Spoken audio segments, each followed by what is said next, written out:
Clerk will now proceed to read the orders of the day. European Union Withdrawal Agreement Bill, second reading.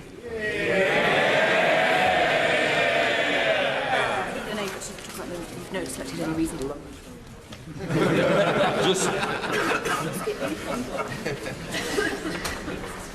I inform the House that I have not selected any of the reasonable amendments. The Minister to move. Order. Before I invite the Minister to move the second reading, I must announce my decision on certification for the purposes of Standing Order number 83J. This is certification of the bills, etc., as relating exclusively to England or England and Wales and being devolved to legislative competence. On the basis of material put before me, I must inform the House that, in my opinion, the bill does not meet the criteria required for certification under the Standing Order. Minister to move second reading, or Prime Minister to move second reading. Mr. Speaker, thank you. I beg to move that the bill be read a second time, and that we come together as a new Parliament to break the deadlock and finally to get Brexit done. Now is the moment, as we leave the European Union, to reunite our country and allow the warmth and natural affection that we all share for our European neighbours to find renewed expression in one great new national project of building a deep, special and democratically accountable partnership with those nations we are proud to call our closest friends. Because this bill and this juncture in our national story, Mr. Speaker, must not be seen as a victory for one party over another or one faction over another. This is the time when we move on and discard the old labels of leave and remain. In fact, the very words seem tired to me as I speak, as defunct as big enders and little enders, or Montagues and Capulets at the end of the play. Now is the time to act together as one reinvigorated nation, one united kingdom, filled with renewed confidence in our national destiny and determined at last to take advantage of the opportunities that now lie before us. And the whole purpose of our withdrawal agreement is to set this in motion and avoid any further delay. And in the hope that the honourable gentleman does not wish to have any further delay, I give way to him. Well, to the Prime Minister for giving way. The bill contains provisions not to extend the transition phase, or phase 2 of Brexit. It does not endanger strengthening the hand of the European Union in those negotiations. Why has he boxed himself into a corner? On the contrary, Mr. Speaker, I think most people looking at the negotiation would agree that it strengthens our negotiating position. Because if we have learned anything from the experience of the last 3 years, it is that drift and dither means more acrimony and anguish, Mr. Speaker, and there will be nothing more dangerous for the new future that we want to build than allowing the permanent possibility of extending, I think I'm coming to the point that honourable members wish to discuss, extending the implementation period in a torture we all remember that came to resemble Lucy snatching away Charlie Brown's football, or Prometheus chained to the Tartarian crag, his liver pecked out by an eagle and then growing back, as honourable members on all sides of the House will recall, and then growing back only to be pecked out again in the cycle repeated forever. This bill learns the emphatic lesson of the last Parliament, unlike members opposite, and rejects any further delay. It ensures that we depart from the EU on the 31st of January, and at that point Brexit will be done. It will be over. The sorry story of the last 3.5 years will be at an end, and we will be able to move forward, Mr. Speaker, together. The bill ensures that the implementation period must end on the 31st of December next year with no possibility of an extension. And it paves the way for a new agreement on our future relationship with our European neighbours based on an ambitious free trade agreement, with no alignment, with no alignment on EU rules, but instead control of our own laws and close and friendly relations, Mr. Speaker. This vision of the United Kingdom's independence, a vision that inspires so many, is now, if this Parliament, this new Parliament, allows, only hours from our grasp. The oven is on, so to speak. It is set at gas mask 4. We can have it done by lunchtime or late lunch. And the New Deal that I negotiated with our European friends will restore our great institutions to their rightful place as the supreme instruments of British self-governance. Once again, this House will be the only assembly able to legislate for this United Kingdom. British courts will be the sole arbiters of those laws, and above them all, the sovereign British people, masters of their own fate, controlling their own borders, laws, money and trade. And throughout our new immigration system, we will not only welcome those with talent, but go out of our way to attract people of ability regardless of nationality or background. And we are only able to do this because the freedoms offered by our European Union partners, the freedoms offered by leaving the EU, allow us once again to control overall numbers and bear down on unskilled immigration with our new points-based system. And if the Honourable Lady, if she's against our new the control of immigration, I'd like to hear her explain why. The Prime Minister has spoken about welcoming people to these islands. Clause 37 of the Prime Minister's bill removes the government's existing obligations with regard to unaccompanied children seeking asylum in the European Union who want to join their family members in the United Kingdom. Lord Dobbs has described this removal of a right as mean-spirited and nasty. Can the government tell me, or can the Prime Minister tell me, why he is making this mean-spirited and nasty move? I'm afraid the Honourable Lady has totally misunderstood or possibly misrepresented the purpose of what we are doing here. We remain proud of our work in receiving unaccompanied children. We'll continue to support fully the purpose and spirit of the Dobbs Amendment, but this is not the place in this bill to do so. The government remains absolutely committed to doing so. And amongst the many other advantages of this deal, Mr. Speaker, is of course that we will be able to sign free trade deals with the booming markets of the world, a power that no British government has enjoyed for the last 46 years. We will cast off the common agricultural policy that has too often frustrated and overburdened our farmers. We will release our fishermen from the tangled drift nets of arcane quota systems, and on the fishing, I give way to my right honourable friend on the point of fishing. Most grateful, my honourable friend. I offer my heartiest congratulations. There will be no communities more keen to get control back than fishing communities. Will he guarantee that we will not make the mistake of the 1970s? We will not allow allocation of fishing resources to be a bargaining chip in the treaty negotiations. We will become like a normal, independent maritime nation and conduct negotiations on an annual basis for reciprocal deals to mutual advantage. Well, my right honourable friend perfectly understands what we need to do to restore to this country the advantages of its spectacular marine wealth, and that is exactly what we will do once we become an independent coastal state. And I remind the House, and I remind members opposite, that there is, of course, one party in this House of Commons that is committed not just to reversing the will of the people, but to handing back control of Scotland's outstanding marine wealth to Brussels. The SNP. That's what they would do, and I look forward to hearing them explain why they continue to support this abject policy and abject surrender. This House also, under this bill, regains the authority to set the highest possible standards, and we will take advantage of these new freedoms to legislate in parallel on the environment, on workers and consumers' rights. And I reject the inexplicable fear. And I'm going to give way to the last time, because I think that the Honourable Lady maybe want to talk about this inexplicable fear. I give way with pleasure.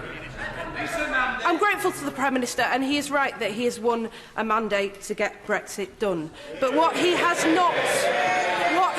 not earned is the right to shoehorn into this legislation measures that are a direct attack on some of the most vulnerable children in the world. If he thinks that people in towns like mine who believe that we deliver Brexit want to see us turn our back on decency and tolerance, and kindness and warmth and empathy, he is wrong. Will he take these measures about child refugees out of this bill? I may say, I understand where the honourable lady is coming from, but I like the honourable lady who speaks for the Scottish Nationalists. She is wrong on this point. We remain absolutely committed to ensuring that we continue in this country to receive unaccompanied children, as we have done, and we've led Europe. We've received thousands already. This country has a proud record, and we will continue to do so. And I thought she was going to say that this House would be unable to legislate or regulate on the environment in a way superior to the European Union, but that is what we will now be able to do. And I reject the idea that our proceedings must be somehow overseen and invigilated by the EU and measured against their benchmarks. The very essence of the opportunity of Brexit is that we will no longer outsource these decisions. With renewed national self-confidence, we will take them ourselves and answer to those who sent us here. It was this Parliament in this country that led the whole of Europe and the world in passing the Factory Acts, the Clean Air Acts of the 19th century, which improved industrial working conditions by law. And this House should never doubt its ability to pioneer standards for the fourth industrial revolution, just as we did the first. And that epoch-making transformation,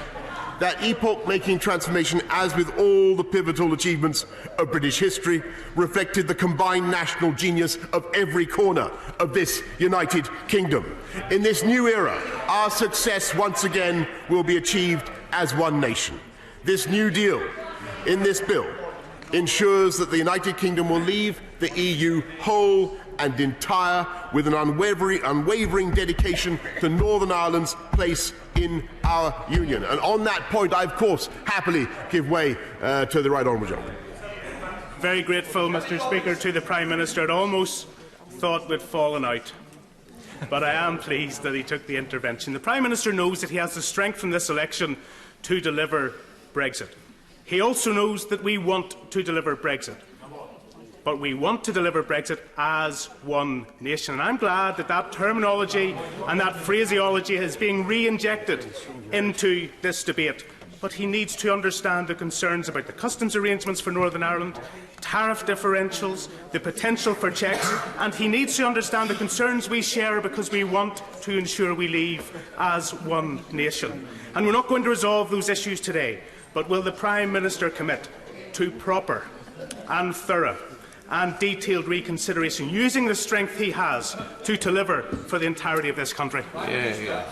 Of course, Mr. Speaker, I understand the point that the honourable gentleman raises, but let me remind him that the deal commits to unfettered access between all parts of the UK. It respects the territorial integrity of the UK and ensures that Northern Ireland is part of the UK customs territory and would therefore benefit immediately from any of our new free trade deals as soon as they are in force. And let me just remind the House, Mr. Speaker, that the special provisions applying to Northern Ireland, which ensure, after all, a very important thing, that there is no hard border across the between Ireland and Northern Ireland, are subject to the consent of the Northern Ireland Assembly.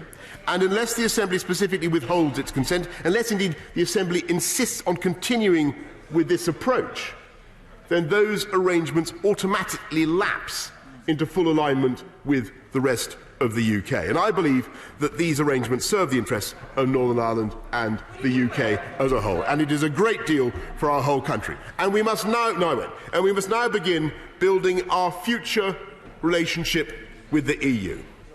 Our aim is to provide a close friendship between sovereign equals, to promote our common interests, inspired by pride in our European heritage and civilization. And Clause 3 of the Political Declaration invokes that spirit, establishing, and I quote, the parameters of an ambitious, broad, deep and flexible partnership, rooted in our shared history and ideals, and standing together against threats to rights and values from without or within. I am absolutely determined that this great project will not be the project of one government or one party, but of the British nation as a whole. So Parliament, as I have said, will be kept fully informed about the progress of these negotiations. And we should be fortified by a renewed sense of confidence that while our democratic... I think I've given away quite a few times, Mr. Speaker. Come on. In all fairness. And the policy of the Liberal Democrats is now to have another referendum. They've abandoned revoke. They now want another referendum. So I think when they work their policy out, I'll give way. We should be fortified. We should be fortified by a renewed. We should be fortified by a renewed sense of confidence that while our democratic institutions have been tested as never before, if this House comes together now to support this bill, as I hope it will, history will record that the first act of this new Parliament in its earliest days was to break the ice floes and find a new way through, a new passage through to unsuspected oceans of opportunity. And so now is the moment to come together and write a new and exciting chapter in our national story, to forge a new partnership with our European friends, to stand tall in the world, to begin the healing for which the whole people of this country yearn. And it is in that spirit of unity that I commend this bill to the House. The question is that the bill now be read a second time. Leader of the Opposition, the Right Honourable Jeremy Corbyn. Thank you, Mr. Speaker. Over the last 3.5 years, the government's mishandling of Brexit has delivered nothing but political gridlock, chaos and economic uncertainty. It's paralysed our political system, divided communities and nations, and become a national embarrassment on an unprecedented scale. We recognise the clear message from the British public last week, however they voted in the referendum of 2016, and understand their determination to end the never-ending cycle of the Brexit debate and get back to solving the day-to-day issues that challenge them in their daily lives. So we must listen and understand that we cannot go on forever debating what happened in 2016, and we have to respect that decision and move on. However, Mr. Speaker, understanding all this doesn't mean that we as a party and a movement should abandon our basic principles or ever give up the demand for a fairer and more just society. We warned before the general election the Prime Minister's Brexit deal was a terrible deal for our country, and we still believe it's a terrible deal today. I'll give way later on. It will not protect or strengthen our rights, or support our manufacturing industry, or our vital trading relationships, or protect our natural world in a time of unprecedented climate crisis. Neither will it address the deep inequality in our system or secure the interests of every nation and region in the United Kingdom. Instead, under the Conservatives, this deal will be used as a battering ram to drive us down the path of yet more deregulation and towards a toxic deal with Donald Trump and that will sell out our National Health Service and push up the price of medicines to benefit US drug corporations. It will take us away from the essential principles we believe in, of a country that looks after everybody and protects those communities left behind by the excesses of the free market. This deal does not bring certainty for communities or for business or the workforce. In fact, Mr. Speaker, it does the opposite and hardwires the risk of a no-deal Brexit next year. I'm sure that will delight many members on the benches opposite, but not those who suffer the consequences in communities and workplaces all across the country. That is why Labour will not support this bill. As we remain certain, there is a better and fairer way for this country to leave the European Union. One which would not risk ripping our communities apart, selling out our public services or sacrificing hundreds of thousands of jobs in the process. This deal is a roadmap for the reckless direction in which the government and our Prime Minister are determined to take our country. They have done their utmost to hide the likely impact and continue to use gimmicks and slogans to turn attention away from their real intentions. For the right honourable gentleman, but surely the people have voted in a general election and supported the Prime Minister's deal. As a Democrat, surely he should heed the people. I'm disappointed in the honourable member. He clearly... But in the spirit of Christmas, I wish him well. He hasn't been listening to what I've said. Mr. Speaker, on the questions, and nothing exposes this government's intentions more clearly than the steps they've already taken on workers' rights. For all the promises over the past few weeks that they are the party to protect rights at work, at the very first opportunity, they've removed the basic provisions they said would be part of this bill. That does not bode well for the separate bill the Prime Minister is now saying he will bring forward on workers' rights. If he wants to assure people that their rights are safe in his hands,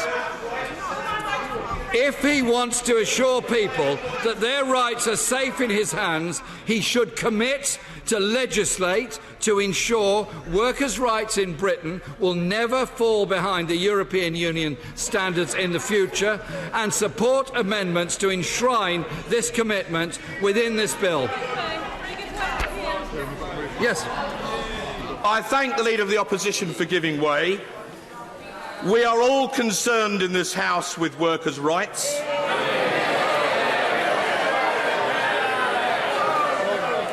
And indeed on the rights of those who are approaching retirement.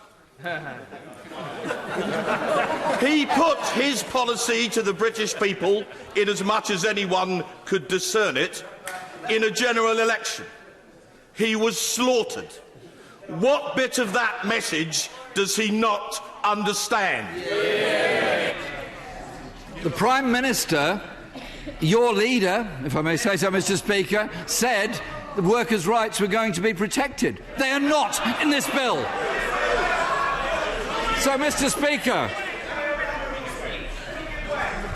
I'm grateful to my right honourable friend for giving way. Isn't the whole point of this that this withdrawal agreement seems to be diminishing every time? The previous Prime Minister, the right honourable member for Maidenhead still, this is worse than that. The one that we had before the election, there's things that have vanished. It's not only workers' rights that are being downgraded here, it's parliamentarians' rights, because the ability of the legislature to scrutinise the executive has been taken away here. It's bad for democracy.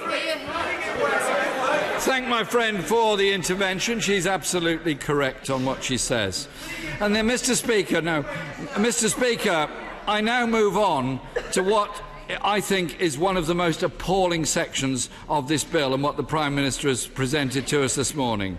I want to make it clear that I see the government's removal of the protections in this bill for unaccompanied children seeking asylum as nothing short of an absolute disgrace and a piece of dishonesty towards those people who at the moment are clearly very, very concerned. Throughout the last Parliament and for his whole life, and I was talking to him last night, my good friend Lord Dubbs has worked tirelessly to ensure children affected by the worst aspects of global injustice can be given sanctuary in this country. Now, this government, in its first week in office, has ripped up those very hard-won commitments.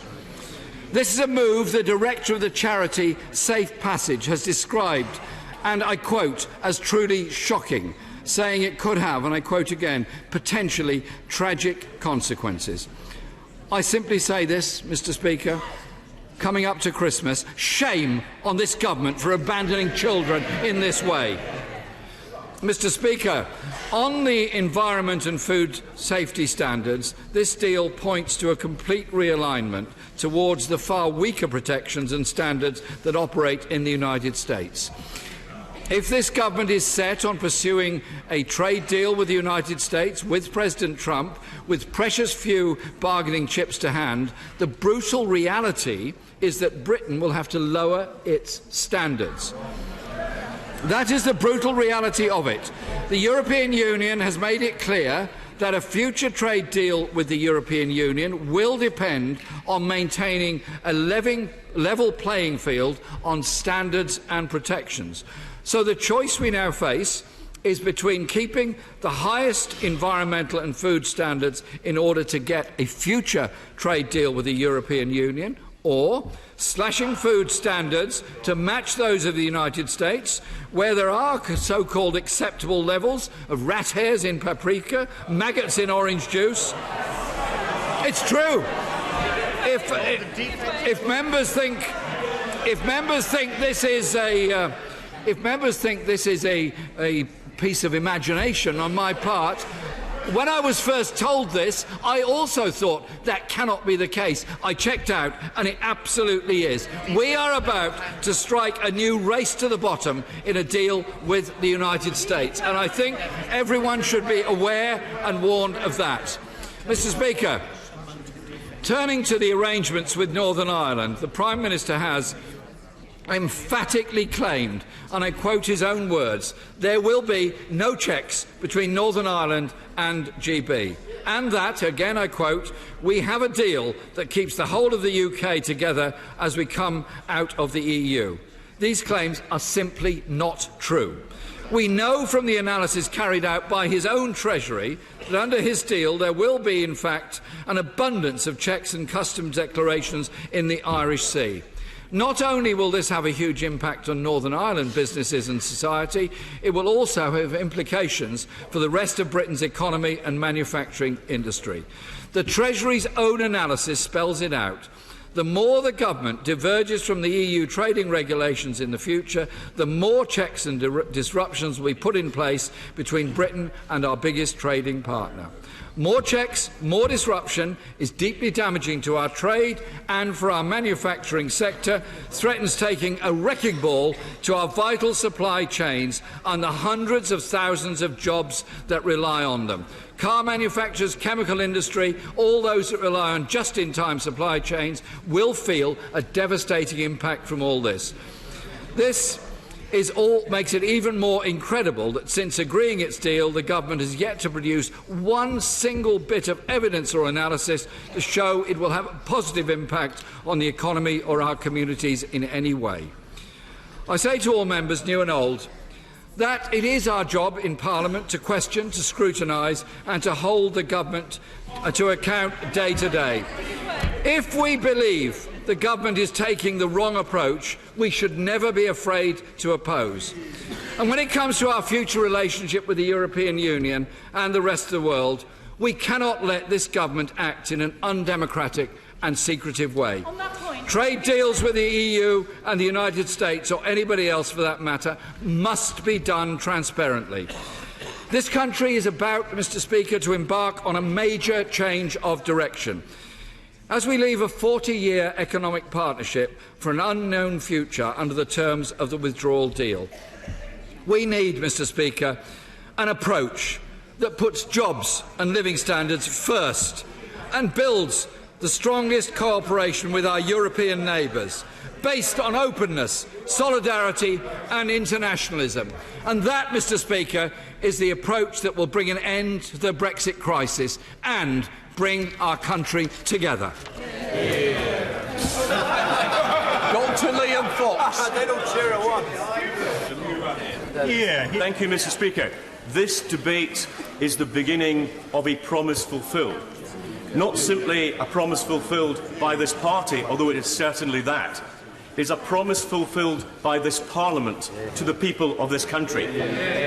When we embarked on the Brexit process, we offered Parliament a decision to the British people. We said that we cannot or will not make a decision about our future relationship with the European Union, the people of this country will take that decision, and Parliament will respect that decision. We have had 3 years of the betrayal of that pact made with the British people in a previous Parliament that simply would not honour the manifesto commitments on which 80% of the last Parliament had been elected.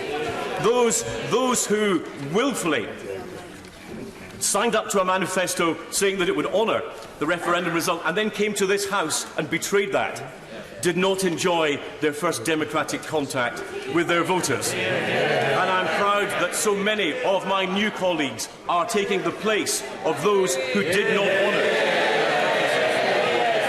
It is also an opportunity, I have to say, Mr. Speaker, a historic opportunity for you to repair some of the damage done to the reputation to the Chair of this House by some of the decisions made by your predecessor, and we wish you well in that great historic task. Can I say to my right honourable friend, the Prime Minister, he is absolutely right not to enter onto a period of constant extension to our implementation period with the European Union. There could be nothing that would give the EU less incentive to come to a final agreement with the UK than embarking on such a process. And having had the torture of the last few years, where we saw endless increases in the time frame, we need not go through that again. I give way to honourable friend. Does my right honourable friend agree that, given Australia negotiated trade deals with Japan, South Korea and China, all within 18 months, there is no reason we cannot negotiate a good trade deal with the EU by the end of next year, given we've had 47 years of integration, as long as there's goodwill on their side? My honourable friend puts his finger on the most important point. It's not a technical issue we will face, it's a political issue that we will face. Indeed, the political declaration sets out that we will have no tariffs, no fees and no quotas in the economic relationship ahead. That's what normally takes up the time in trading agreements, so it's entirely possible that it can be done. But the debate, Mr. Speaker, is that we will be embarking upon is not one about tariffs and fees and quotas. It's about regulatory alignment. That will be the central debate in the negotiations we have with the European Union, and we need to see this in a wider global context. At the WTO meeting in Buenos Aires, it became clear that in the global trading system there are two ways forward. One is the concept of harmonisation, a highly legalistic, regulatory means of doing business that says this is the way we do it today, therefore this is the way we'll always do it in the future. Against that, there is the wider concept of outcome-based equivalence, which says, yes, we know what standards we need to meet, but we want to find our own ways, our own rules, our own efficiencies in achieving that particular outcome. And the EU is now in a real minority. It is virtually only the EU that takes the route of harmonisation. And there are those in the forthcoming negotiations who will say that for access to the single market, Britain must accept dynamic alignment. In other words, we must automatically change our rules in line with the EU. Can I say to the Prime Minister, he will have 100% support from the Conservative Party by ruling out any concept of dynamic alignment, which would leave Britain in a worse place in terms of taking back control than we actually have as a member of the European Union. Mr. Speaker, this debate that we are embarking upon is a clear choice. There was never at any point in the European debate the option of maintaining the status quo, because we either had to embark on our own course, controlling our own borders, our funds, our own future, or we were tied to an economic and political model of the European Union that's utterly dependent on ever closer union. I never have believed that ever closer union was in Britain's national interest. And if the bus has got the wrong destination on the front, then the best thing to do is to get off the bus, which is what the British people decided to do. I give way to my honourable friend. I agree with my honourable friend. Does he not recall that the Leader of the Opposition spent his time sneering at the standards in the United States, a democratic and advanced economy? But one of the points that he was making is correct. If you look at their standards, when it comes to campylobacterial infection and also salmonella, They have fewer deaths per capita than the UK or the European Union. They get there by different methods, and they get there better than we do, so we should stop sneering. Well, I hope that my right honourable friend will forgive me if I don't take too much notice of an anti-wealth, anti-American, anti-trade, tired old lefty rhetoric that we get from the soon-to-be-forgotten leader of the opposition. The debate that we have, Mr. Speaker, is a very clear one. The Prime Minister is leading Britain in a direction which will produce a confident, outward-looking European Union. To many of us, leaving the European Union wasn't because Europe was foreign. It's in an era of globalisation. Europe was not foreign enough. It spent too much time gazing at its own navel and worrying about political integration. We are embarked upon a historic and correct course for our nation. And I go back, Mr. Speaker, to where I began on this question of trust, and I say this in the spirit of the season, that I hope that even Hugh Grant will watch our seasonal offering this year, which is democracy, actually. Ian Blackford. Thank you, Mr. Speaker, and it's a pleasure to follow the honourable gentleman, right honourable gentleman from North Somerset. I must say, when I was listening to him, you can already see the red lines that caused the problem for the previous Prime Minister are coming back, that were to do a trade deal by the end of 2020. But at the same time, we're not to have any degree of alignment with the European Union. But when we hear talk of writing into this bill that it's to be a matter of legislation, that there will be no extension, that is a matter of politics. And if a government can legislate for that today, equally it can legislate to remove that burden before the end of 2020. And I predict, Mr. Speaker, that that may indeed end up the position that we're in, because the harsh reality is that by placing that deadline, that risk of a no-deal Brexit that we all fear is very much back on the table again. Mr. Speaker, Scotland could not have been clearer last week. We did not vote for Brexit, and returning the SNP with a greater mandate shows Scotland still totally and utterly rejects Brexit. Yet the Prime Minister is blindly hurtling towards the cliff edge with these deeply damaging Brexit plans that will leave us poorer, that will leave us worse off. This legislation will hit our economy, cost thousands of jobs in Scotland, sell out our food and drink sector and harm people's livelihoods. Mr. Speaker, the Scottish National Party will not vote for this flawed and deeply damaging legislation. We reject this toxic Brexit legislation and make the case clear that this UK government cannot drag Scotland out of the European Union before gaining the legislative consent of the Scottish Parliament. And my question to the Prime Minister, will he accept that the devolved administrations have that right to withhold their legislative consent? Will he now enter into constructive dialogue with those that seek to defend our rights, our Parliament in Edinburgh and our First Minister? Because we know the reality is that this Prime Minister will ignore Scotland. He'll keep ploughing ahead. Despite the fact that Scotland voted to remain in the European Union, and at last week's general election, Scotland voted decisively to escape Brexit and put Scotland's future in Scotland's hands. A Prime Minister with no mandate to drag Scotland out of the European Union. It's clearer than ever, Mr. Speaker, that the people of Scotland must have their say over their future rather than the broken Brexit Britain that he wishes to impose upon us. Would he give way? Mr. Speaker, our economy will be smaller, weaker and poorer as a result of leaving the European Union. Why? Because of the ideology of the Brexit fanboys, those in the Leave EU campaign that now run this government. Mr. Speaker, despite the Prime Minister's assertions, Brexit is already having an impact on our economy.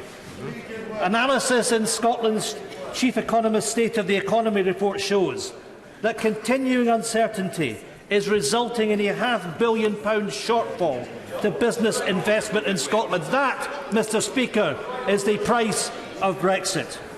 And, Mr Speaker, it doesn't matter whether it's this Brexit or another Brexit. The analysis shows that all forms of Brexit will harm Scotland's economy and result in lower household incomes. I will give him. Grateful to the right honourable gentleman for giving way. He will be aware that before the referendum, we were told that if the country voted to leave, there would be economic Armageddon, that there'd be rising unemployment, rising interest rates, and so on. None of it actually materialised. Why does he persist in scaremongering when it hasn't materialised in the past, and it's about time that he had confidence in the United Kingdom and looked at the cup being half full rather than half empty? Look at the evidence. Mr Speaker, let me say to the honourable gentleman that we've looked at the evidence. I've just given him the fact of lower investment in Scotland. And the fact is, when Brexit happened, that the pound fell, that inflation rose. And let me just give him two examples of the stupidity of those that want to push ahead with this project. We lost the jobs of the European Banking Authority. We lost the jobs of the European Medicines Agency. 2,000 well-paid jobs lost in London. And why? And the Prime Minister sits in his seats and he laughs. He laughs about the loss of these institutions, centred here in London, the loss of influence that we have over the importance of new medicines coming to the United Kingdom, because that's what Brexit is going to do. Scotland's place in Europe provided detailed analysis on the macroeconomic implications of Brexit for the Scottish economy, outlining that membership of the European Single Market and Customs Union is the least worst option for jobs and investment. We sought to compromise with the UK government on that. Yet this government is here, ripping us out of these markets, risking great instability and economic chaos. The members on the opposite benches are quite prepared to reduce jobs and opportunities simply on the basis of ideology. Mr Speaker, membership is vital for trade. In 2017, Scotland exported £14.9 billion of goods to the European Union. Closing down membership of the single market and the customs union is closing down opportunities for Scottish businesses. And it's not just goods, but people that this government is looking to lock down opportunities for. Mr Speaker, approximately 209,000 EU citizens live in Scotland, bringing in new skills and expertise. Skills and expertise absolutely vital to our industries and to the local economy. Now, Mr Speaker, in the debate earlier on, and in an intervention from my honourable friend from Edinburgh South West, the issue of unaccompanied minors was raised. And I have to say that on the basis of the response for the Prime Minister, he clearly hasn't read his own bill and explanatory notes, because let me just read what it says. Clause 37 amends subsection 1 of section 17 of the EU Withdrawal Act 2018 to remove, Mr Speaker, the obligation to seek to negotiate an agreement and replace it with a requirement to make a statement to Parliament. That is the harsh reality. And I say to honourable and right honourable members opposite, think very carefully as to what you're about to do, because you're just about to bring up the drawbridge. Bring up the drawbridge and stop that right of unaccompanied minors coming to the United Kingdom. What a disgrace! Why is it in there then? What a disgrace! Why is it in there? And a real indication of who are the real separatists, who are the real isolationists in the way that they are seeking to behave. And we should be very afraid of what this Conservative government is seeking to do. Why is it Mr. Speaker, the Prime Minister is simply not interested in Scotland's economy. He has made clear with his manifesto mantra that it's all about getting Brexit done. Getting the Prime Minister's Brexit done will leave the United Kingdom £70 worse off than if it had remained in the European Union. That's according to a study by the National Institute of Economic and Social Research. And we know, Mr. Speaker, that the Tories couldn't care less about Scotland. Because Scotland, alone of the United Kingdom nations, is being singled out for unfair treatment. The only United Kingdom country to be taken out of the European Union against our will.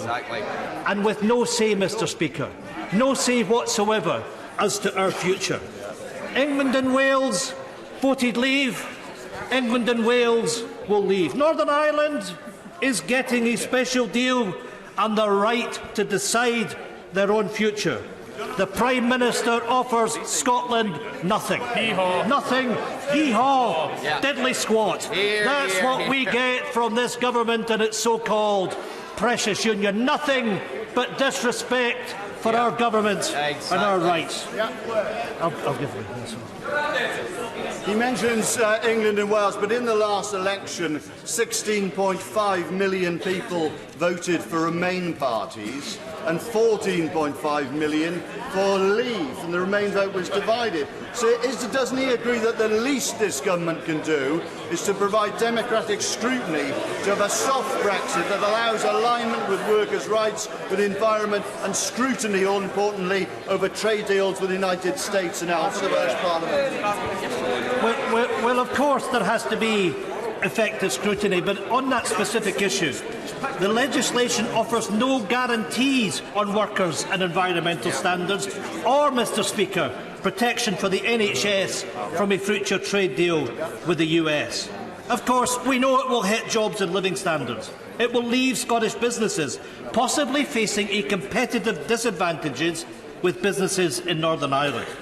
And the Prime Minister can talk about trade deals all he wants. But the harsh reality is that the basic trade agreement of the type he wants to negotiate will lead to GDP being lower by the equivalent of £1,600 per person compared with EU membership. You know, people are going to be worse off, and people can watch and listen to this debate, and what they hear are honourable members and right honourable members opposite laughing. That's the seriousness that they show to these crucial issues. Mr. Speaker, is it any wonder that the people of Scotland, armed with the facts, aware of the deceit from a Vote Leave campaign and the Brexiteers in Number 10, came out in huge numbers last week and backed the Scottish National Party to escape this government's disastrous Brexit? And escaping Brexit is now the only option to protect our economy. We tried time and time again to compromise, but the Tories simply are not listening to Scotland. That is why yesterday Scotland's First Minister wrote to the Prime Minister to transfer power from the United Kingdom Government to hold a referendum of independence to the Scottish Parliament. The Scottish Government has a clear democratic mandate from the 2016 Holyrood election to offer the people of Scotland a choice over Scotland's future within the terms of this Parliament. There is a significant and material change in the circumstances that prevailed in 2014. And let me just nail once and for all this issue about once in a generation, because it was made clear in the declaration that was signed between the two governments that it did not obstruct a future independence referendum. That, Mr. Speaker, is the fact of the matter. Go back to David Cameron. Mr. Speaker, last week we won that mandate again. Scotland must consent to its own future. Westminster's arrogance and ignorance has treated Scotland with contempt for too long. It would simply be undemocratic to ignore the will and the voice and the ask of the Scottish people. If the Tories think Scotland doesn't want independence, then give us our say. What is to be feared by more democracy? Everything has changed. And that's why, Mr. Speaker, the Scottish National Party today demand, if the Prime Minister isn't running scared, give Scotland its choice, its right to choose its own future. We have a way out of this Brexit mess, and I appeal to those in Scotland who have supported other parties. Come with us. Complete the powers of our Parliament. We can escape Brexit. We can take our own responsibilities. There is a better way out that will secure our economy, allow us to tackle inequality and to deal with the climate emergency. It is not this Tory Brexit. We can save ourselves from that. Mr. Speaker, it is time for Scottish independence. Come on, let's start as we mean to go on. What I'm going to suggest is tell everybody that I'm going to bring in an informal 6-minute limit to give everybody equal time to get through. Maria Miller. Thank you, Mr. Deputy Speaker, and it's a great pleasure to rise in this first debate that you're chairing today and to welcome your approach to chairing debates in this chamber. Thank you very much for that. So much has been said on Brexit already. People who are tuning in to watch our debate today on the Parliament channel could be forgiven for thinking they're watching a rerun. And I know it's Christmas, but come on, we need to get this debate to move forward. It's not good enough that we're just repeating the same arguments that have been repeated in this place for the last three years, because people expect more of us from us than that.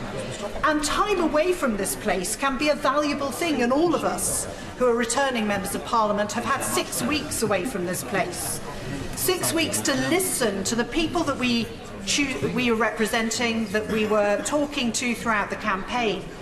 And I know from speaking to colleagues, not just on this side, but across the House, that we were all getting a similar message, that people felt frustrated about the way Parliament was acting, that people felt that we were locked in a standoff on the issue of Brexit, that they felt the country was being trapped in a situation that we should not be in, and that we should be allowed to be able to move forward, regardless of their political party. And this withdrawal agreement that we're debating here today gives us that opportunity to move forward. It gives us the opportunity to be able to get Brexit done so that we can start to focus on those issues that we know our constituents feel are so important. But, Mr. Speaker, I think this debate today gives us one other opportunity, which all of us, whether we're new members of Parliament, returning members of Parliament, need to seize. And that is the opportunity to start to rebuild trust in this democratic institution. Because if we don't do that, it doesn't just damage the government, it doesn't just damage the front bench of this party, it damages all of us. If people don't have a trust in the representatives that are here in Westminster to speak on their behalf, and we have to take that very seriously. I give way to the honourable gentleman. Thank the honourable member for giving way. Does the honourable member trust that we will get a good free trade deal within 11 months, rather than the average of 5 to 7 years? I think the honourable gentleman needs to reflect on the Conservative Party manifesto, which couldn't have been clearer and couldn't have been voted for by more people throughout the country, that people want to see this resolved as an issue.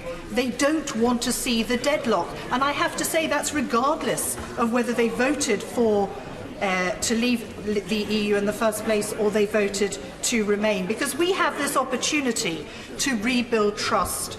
The Prime Minister, in his opening remarks, made a compelling case that we have to bring the country together, and this is our responsibility as members of Parliament. It is a shared endeavour. This angry politics, which I'm afraid we heard from the front bench of the Labour Party, has to end.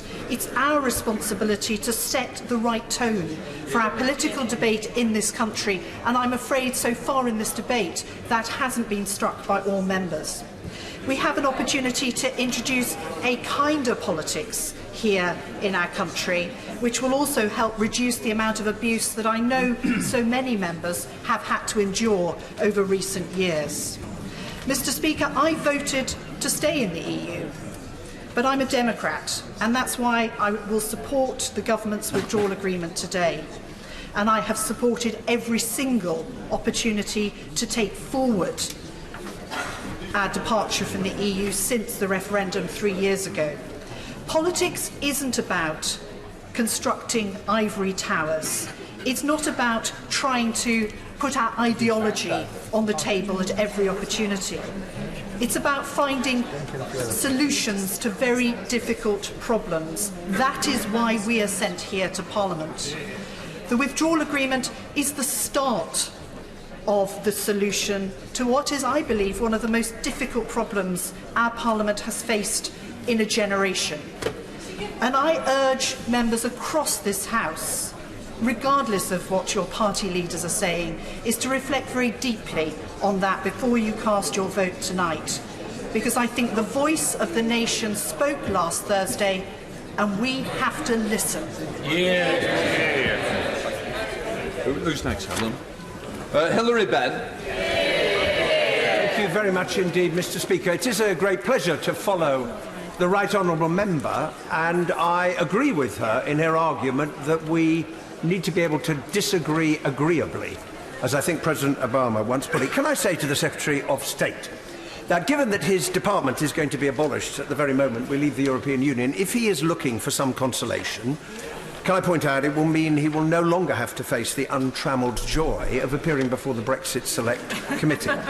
And it gives me the opportunity to thank all of the members who have served on that committee and our wonderful team of clerks and advisers who has supported us with their expertise. At the heart of this bill is a gamble. It is a gamble with our nation's economy.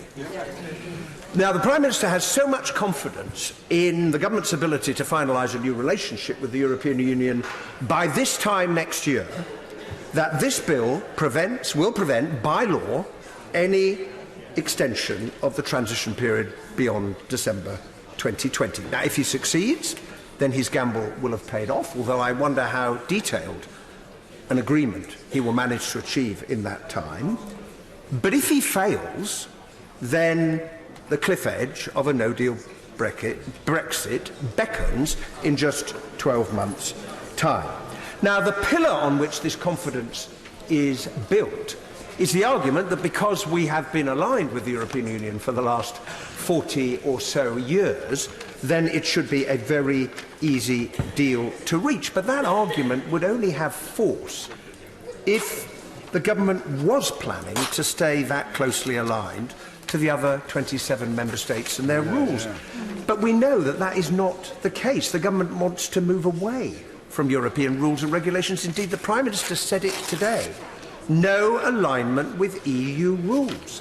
And as that intention becomes clear to our EU negotiating partners, it will make the negotiations not simple, but much more complicated. So the question the House has to address, no doubt the bill will be passed today, is can a deal be completed when, as we have just heard, it took Canada 7 years to reach an agreement?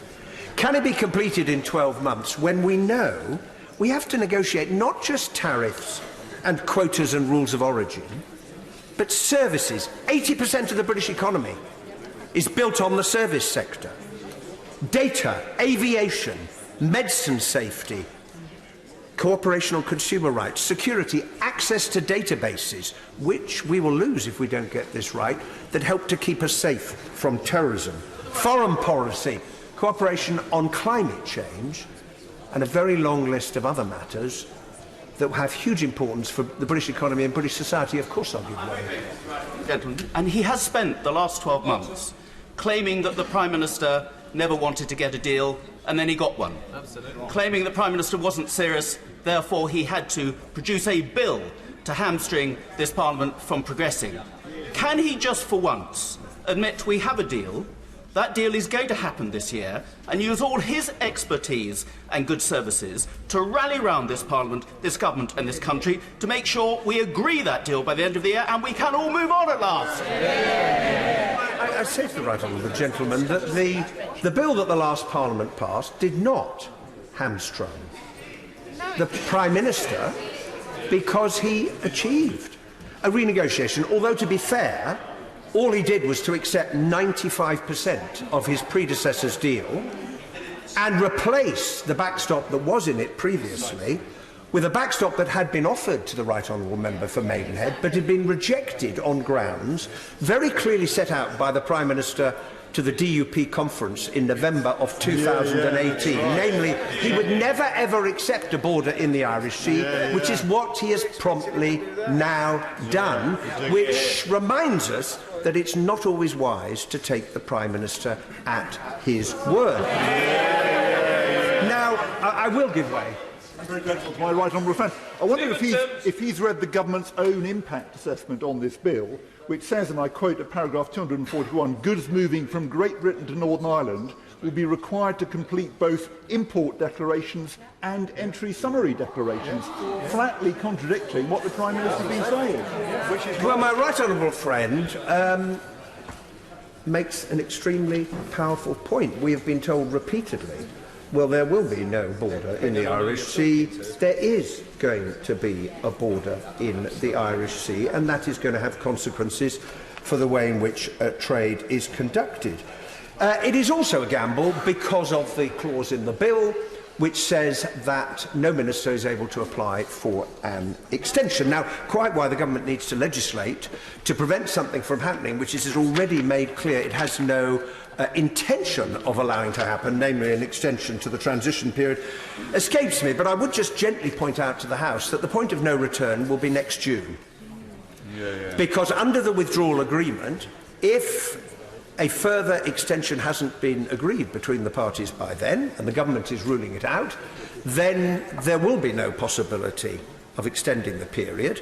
And I would say to the government, it will need to be really, really, really confident about how the negotiations are going by June of next year, which is not very far away, to be certain that it may not need that time, that additional time, to get what it wants. Now, there is no doubt that the Prime Minister is looking for a hard Brexit, because a free trade agreement of the type which he has put before the British people, and I grant him has won a mandate for, has already been assessed by this government as the second worst outcome for the economy after a no-deal Brexit. And it is extraordinary that we still do not have an economic assessment of the single most important decision that we are going to take, the nature of that future relationship, which has been presented before the House. Nothing.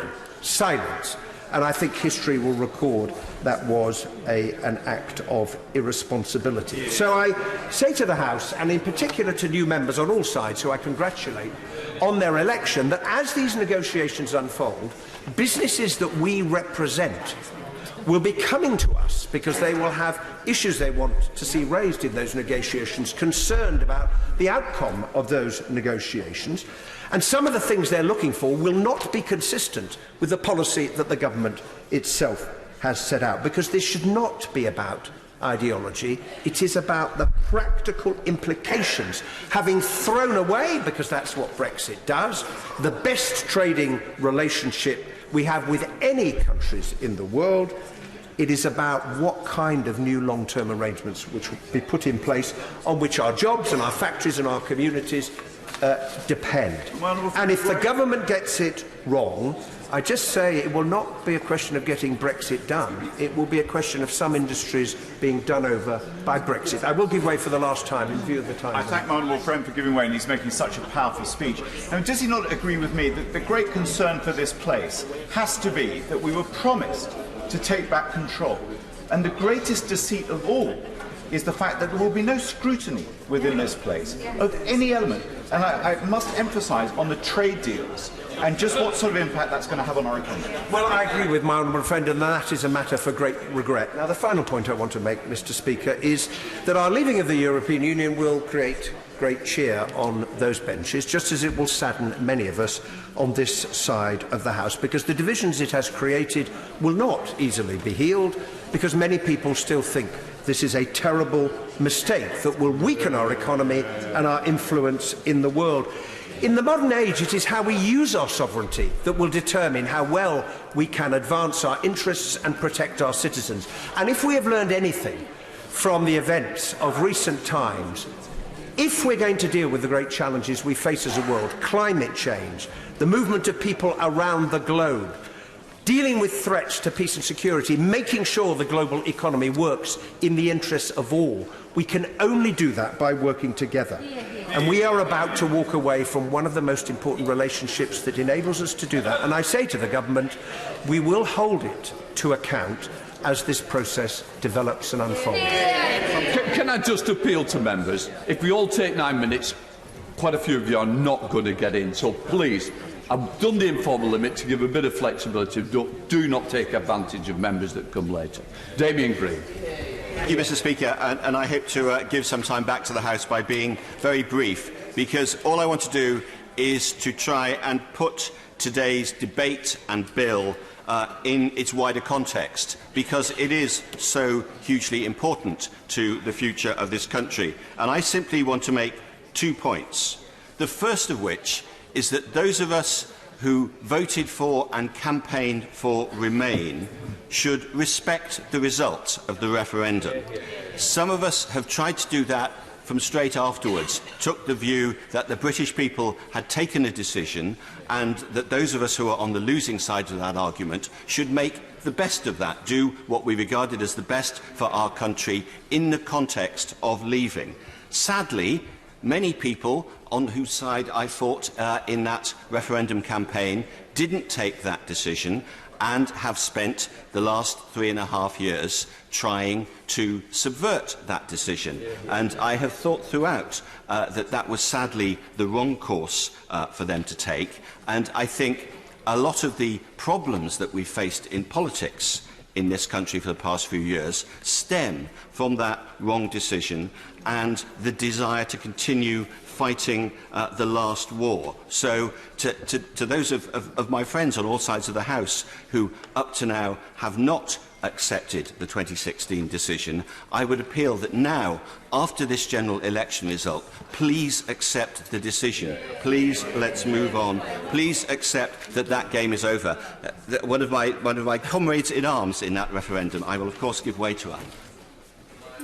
For giving way, but I do think that he's in danger of rewriting history. Those of us on this side of the House who wanted to go back to the people were not undermining democracy. More democracy doesn't undermine democracy, but I tell you what does undermine democracy, and that is a bill that is essentially an executive power grab, completely deleting all of the provisions that would have allowed for parliamentary scrutiny. Can he explain why, if he is standing up for democracy, he is happy to see a bill that is reducing democracy? I don't agree with the Right Honourable Lady's analysis of this bill.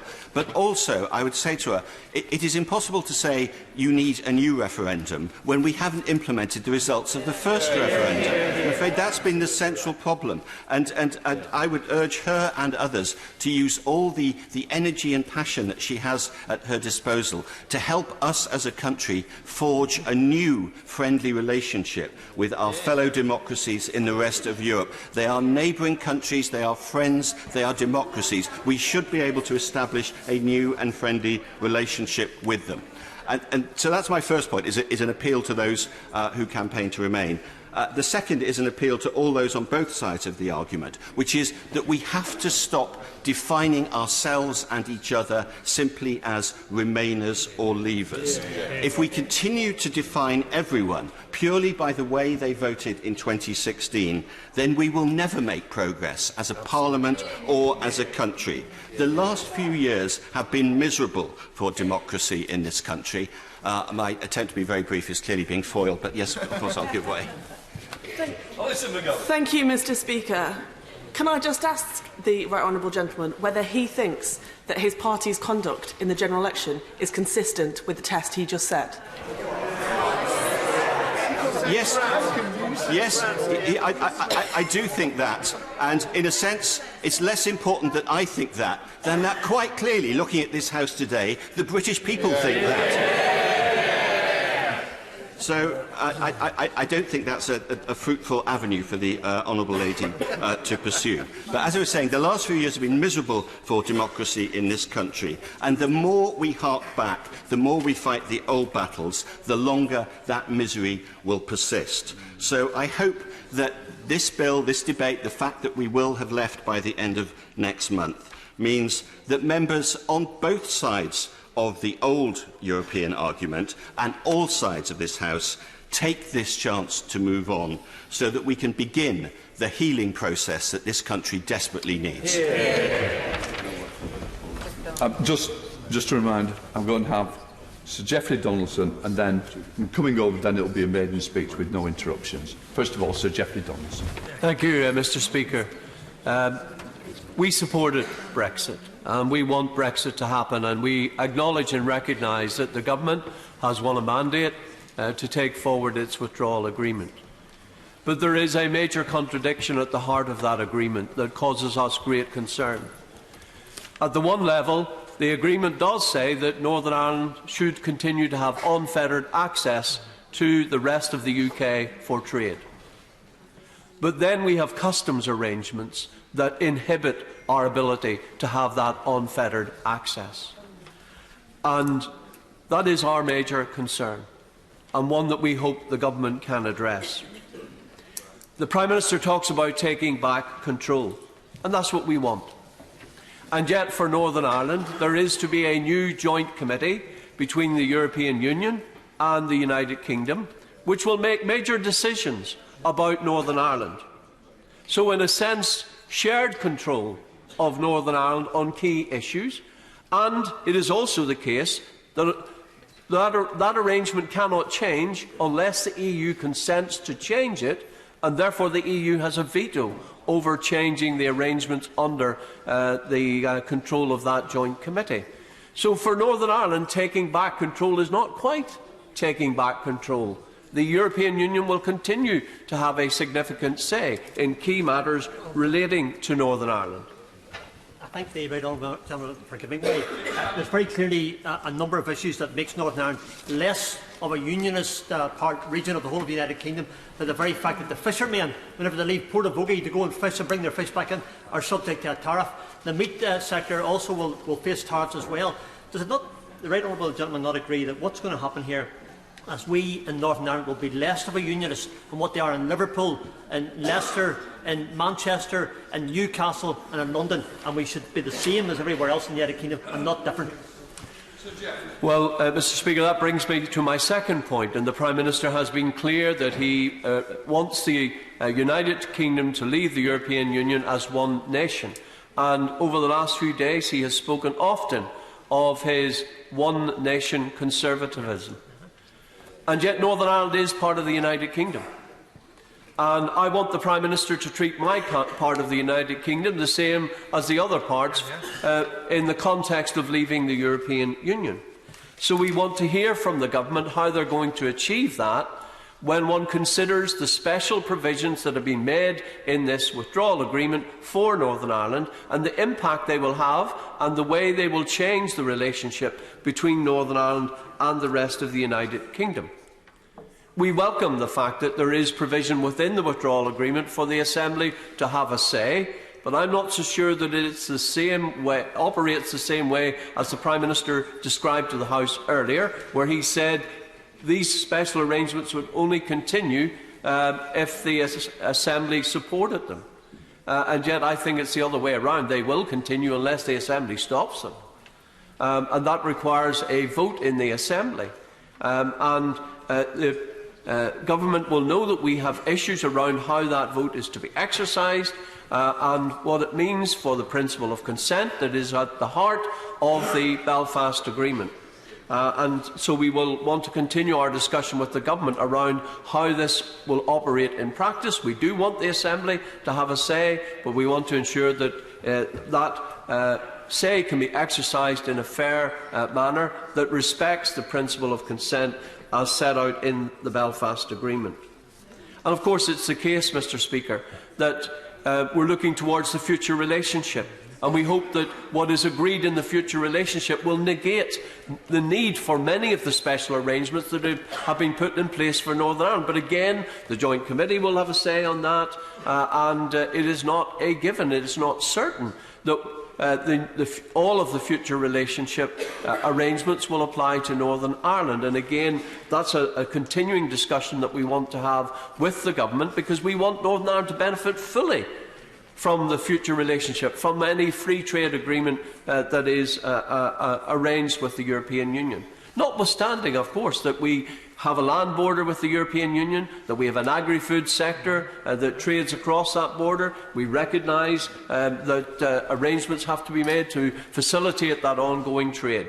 But what we don't want, Mr. Speaker, is barriers to trade with the rest of our own country. That is absolutely essential for us. And that brings me to my third point, Mr. Speaker, the customs arrangements. The Prime Minister has said that there will be no checks on goods going from Great Britain to Northern Ireland and from Northern Ireland to Great Britain. And as the Leader of the Opposition reminded us, there is a report from the Treasury that says very clearly there will be checks and customs controls on goods travelling between Northern Ireland and Great Britain in order to ensure that the correct tariffs are applied and that goods meet the EU standards. So it is clear that those checks will take place. So we want to work with the government to mitigate the impact on Northern Ireland business of the requirement for those checks. And again, that's something we want to hear more from the government on. We will be looking towards the committee stage, Mr. Speaker, to see what we can do to reflect the commitment in the agreement and the commitment from the Prime Minister that there will be unfettered access between Northern Ireland and Great Britain in relation to trade. So, Mr. Speaker, we would like to be in a position where we can support what is happening, but such is the gravity of our concern about the impact, the potential impact on our economy in Northern Ireland, and bear in mind, Mr. Speaker, that economic prosperity goes hand in hand with political stability in Northern Ireland. The peace process can't be just about the politics of Northern Ireland. It has to be about prosperity for Northern Ireland as well. And the Prime Minister has said that he wants all of the United Kingdom to prosper. That has to include Northern Ireland, and we need to ensure that these arrangements work for Northern Ireland and don't become a barrier to trade between Northern Ireland and Great Britain.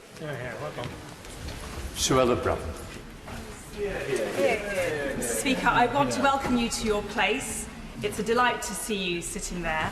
And as many of us are talking about manifestos at the moment, I wish you well in delivering upon your manifesto commitments to stand up for backbenchers and to uphold democracy. And I know that you will discharge your duties with aplomb. I also want to place on record that this is my first contribution in this chamber since my promotion to the position of mum. I want to thank my honourable friend, the member for Wickham, who served as my proxy during my maternity leave, my wonderful staff and the Conservative Party for their support over the last 6 months. A general election wasn't necessarily part of the maternity leave plan, but baby Braverman threw himself into the campaign and I'm sure was critical in winning over some of those undecided voters. Trust, Mr. Speaker.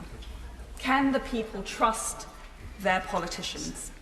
Now that might seem like a trite question, but it's been a pertinent question in the context of Brexit. As the Prime Minister himself has said, that precious contract of trust between citizen and state, between voter and politician, has been stretched to breaking point over the last year. Pledges, promises, manifesto commitments have all evaporated in the face of an obstructionist parliament. That was a parliament where the majority of politicians thought they knew better than the majority of the British people. That was a parliament that wanted to stop Brexit and succeeded in doing so. That was a parliament that let our country down and in doing so broke faith with the British people. And let us not diminish the severity of that breach of trust, for it is only thanks to the trust that people place in us that we have even the right to step foot in this chamber. It is only at their behest that we serve. As the Prime Minister himself said, we are the servants and they are our masters. And I hope that we never ever forget that again. Mr. Speaker, when I was serving as a Brexit Minister, I was responsible for the drafting of this bill. And I'm very glad to see that much of that work has survived, but that, of course, this new version reflects the changes secured by the Prime Minister in his renegotiated and new deal. This bill is of critical importance. It provides all the legal protections for the 3 million EU citizens. It provides the legal provisions for the implementation period, the financial settlement and the Northern Irish Protocol. And legally, formally and technically, it brings an end to our membership of the European Union. But I believe it's more fundamental for another reason. It's possibly the most important bill that this Parliament will consider because of trust. Because it is through the passage of this bill that we will begin the process of rebuilding trust with the British people. It is through the passage of this bill that we will honour that solemn vow that we made to get Brexit done. It is through the passage of this bill that we will take the first step outwards. And when we take the first step, we will do so confidently. Now, as the Prime Minister said during the course of the campaign, the first step is often the hardest. The first step has been difficult for our nation. It's been fraught with argument, indecision, doubt, and will be later than we anticipated. But when we take the first step through the enactment of this legislation, we will do so confidently and looking forward with optimism. We will do so in the knowledge that it is what millions of people around the country want us to do. We will do so knowing that it is born out of legitimacy and integrity, and that it derives from a noble aspiration for sovereignty and out of a heartfelt call for freedom, something that those members opposite who still live in denial about the referendum seek to deny. Mr. Speaker, historically and traditionally, the UK has been viewed around the world as a beacon of justice, a symbol of fair play, and the home of democracy. That has been called into question over the last year. This bill, and through its enactment, we will be able to reclaim our reputation as being the home of democracy, seize the opportunity to write our history of which our successors can be proud, and restore our credibility as a nation where people can trust their politicians and as a nation that doesn't break its promises. Hanna. Can I just remind people that we're now coming to a maiden speech with no interruptions during the speech. Hanna. Thank you very much, Mr. Speaker. This is my maiden speech. I anticipated a wee bit more time to craft something and to reflect our outlook, but put simply, Brexit is an emergency. I was elected to do all I can to mitigate the impact of Brexit for the people that I represent, and also, as a Northern Irish politician and a mum of three, the opportunity to speak for 5 minutes uninterrupted was too exciting to pass. I made it in this making the speech by some of the convention around your first opportunity to address the House, and I do want to take the opportunity to send my very best wishes to my predecessor, Emma Little Pengelly. It's fair to say we operated at opposite ends of the political spectrum, but I know that during her time in this House she operated with hard work and with diligence. It's also my great pleasure to be able to speak about my home, South Belfast, which is in very many respects an exemplar for what Northern Ireland can be and what indeed any community can be. It's diverse, it's well integrated, it's forward looking, and it's doing reasonably well economically.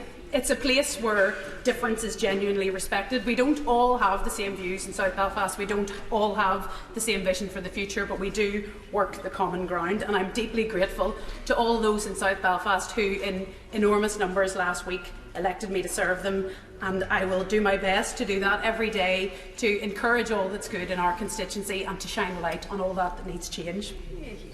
South Belfast, like Northern Ireland as a whole, is a place that did also overwhelmingly vote against Brexit. The pro-European majority of Northern Ireland members, I must tell you, is a more diverse and a more united political movement than I believe we've ever seen in our troubled history. For Northern Ireland in particular, Brexit has sharpened all of the lines that the Good Friday Agreement was designed to soften around identity, around borders, around sovereignty. We should have been spending the last few years talking about reconciliation, talking about regeneration, talking about social justice and equality. That's what all political action should really be about, but instead we've spent morning and noon and night talking about Brexit, a problem that didn't need to exist and which, particularly in Northern Ireland, reopens old wounds and which limits our horizons.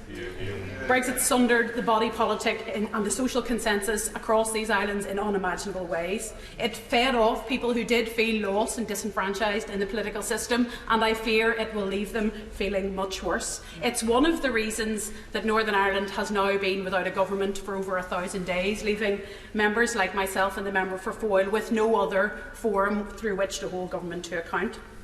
I believe that the government relied on that fatigue people had about Brexit, weary to get Brexit done without a meaningful debate about the decisions that are going to be required or the impact on our two islands and their intertwined futures. And I believe and I fear that eventually the political bluster of slogans is going to have to meet reality.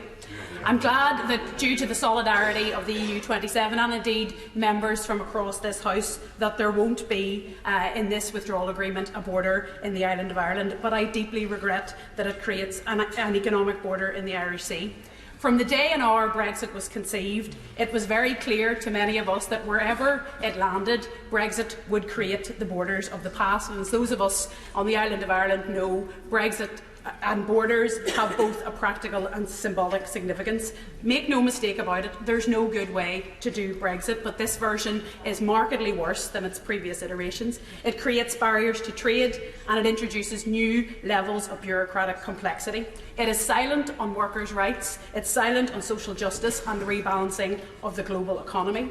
It will damage Britain's economy, it will cause significant collateral damage to Ireland North and South, it will further erode the resources available to public services already reeling from a decade of austerity, which has certainly, where I live, and I suspect here too, decimated the health service, gripped working families and emboldened inequality.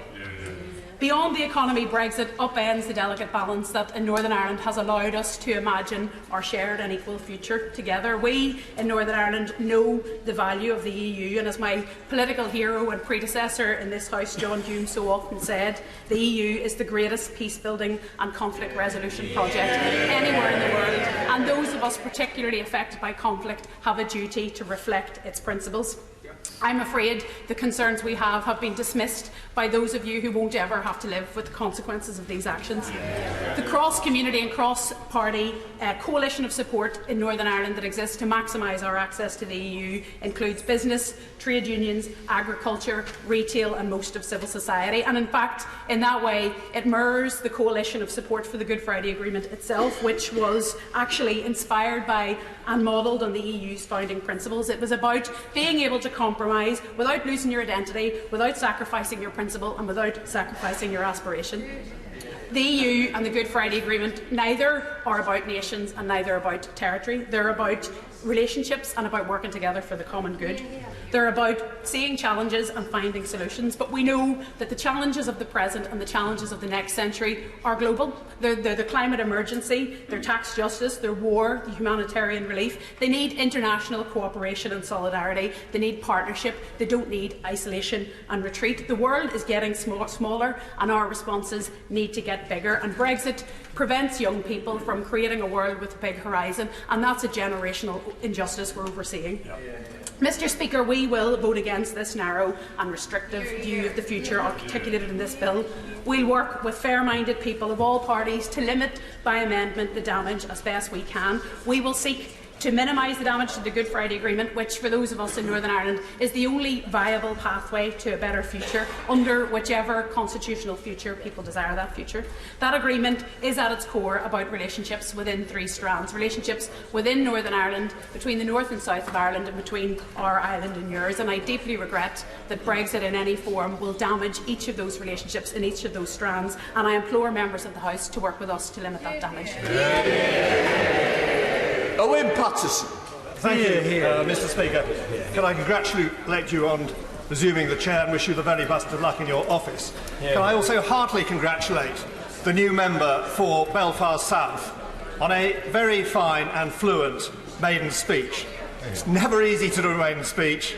It's certainly not easy to do one after possibly 1 or 2 days having taken the oath. And also, this is a very high-profile debate, and she spoke clearly and put her point of view. And I also appreciate the manner in which she touched on her predecessor, Emma Little-Pengelly, with whom I had very good relations and probably more in common politically. Also, she could have touched on her predecessor but one, Alistair MacDonald from her own party, who I worked closely with as the shadow Secretary of State for 3 years, as the real Secretary of State for 2 years. And above all, I would heartily congratulate her for turning up. It is most important that her point of view for the future of Ireland is represented in this House. And through the most terrible years, and she quite rightly touched on John Hume, the SDLP bravely made their case of where they would like Ireland to go. They were looking to a united Ireland down the road, but they always turned up here. They always participated in local and national and multinational MEP European elections and participated fully in the democratic process. So I'm very pleased to see her and her colleague back. They won't be at all surprised that I don't agree with them, but we will be working together, I hope. And I really congratulate her on a fine speech at a very key moment. And I would just like to pick up some of the points she made. As you know, I don't entirely agree. As I see great future for Northern Ireland post-Brexit, she and I will entirely agree that there is never ever going to be a, quote, hard border. That is never ever going to happen, and there is no need. I've spent some time working on this last year, and I would like her to look at the concept of mutual enforcement, whereby we would recognise the standards required by the market into which we are selling, and we will make it a legal obligation to ensure that our suppliers match those, and in the same way those selling into Northern Ireland would also have to match those standards. So this would not breach the point of sovereignty, which is key to this debate. It will be entirely in our national hands, but we would respect those standards. And I think if she and her new colleague would like to look at that, we might find a mutually beneficial way forward, because like her, one of my main worries about the bill is this concept of any sort of barrier down the Irish Sea, which is a clear breach of the Acts of Union, to be exact, Article 6, the Acts of Union of 1800, which said there were no taxes or barriers or impediments to trade between what was then Ireland and Great Britain. But many congratulations, and I look forward to working with her for the future. Mr. Speaker, I touched on the main central issue of this debate, which is democracy. We went through this endlessly in the last Parliament. Every week I'd come down here and I thought, it can't get worse, and it did. And it's very, very simple. David Cameron, in the 2015 election campaign, promised that if there's a Conservative majority, he would deliver an in-out, decisive referendum. The people would be given the power. They would decide. Whatever they decided, remain or leave, Parliament would honour.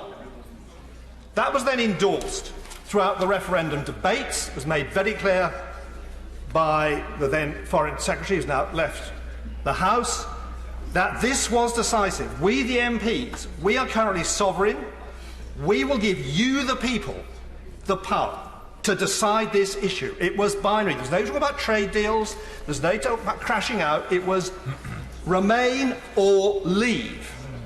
That was then endorsed in the general election, when the two main parties got over 80% of the vote in 2017.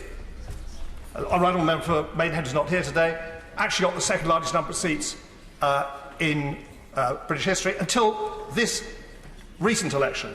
But we had a further endorsement. The people were given another bite to try to get the message across, and that was the European elections this summer, in which, amazingly, the Conservative Party managed to come fifth behind the Greens, because our then withdrawal agreement was so unpalatable. So they've had a fourth bite, and I am very proud of those people. I'm very proud to represent them last week, 8 days ago, with the windscreen wipers on double wipe. There were queues in Oswestry in the rain, queues in Market Drayton, all my small villages. They all said, this is unprecedented. And I suppose about lunchtime, I think, in fairness, my wife got there first, we twigged. This was a rerun of the referendum.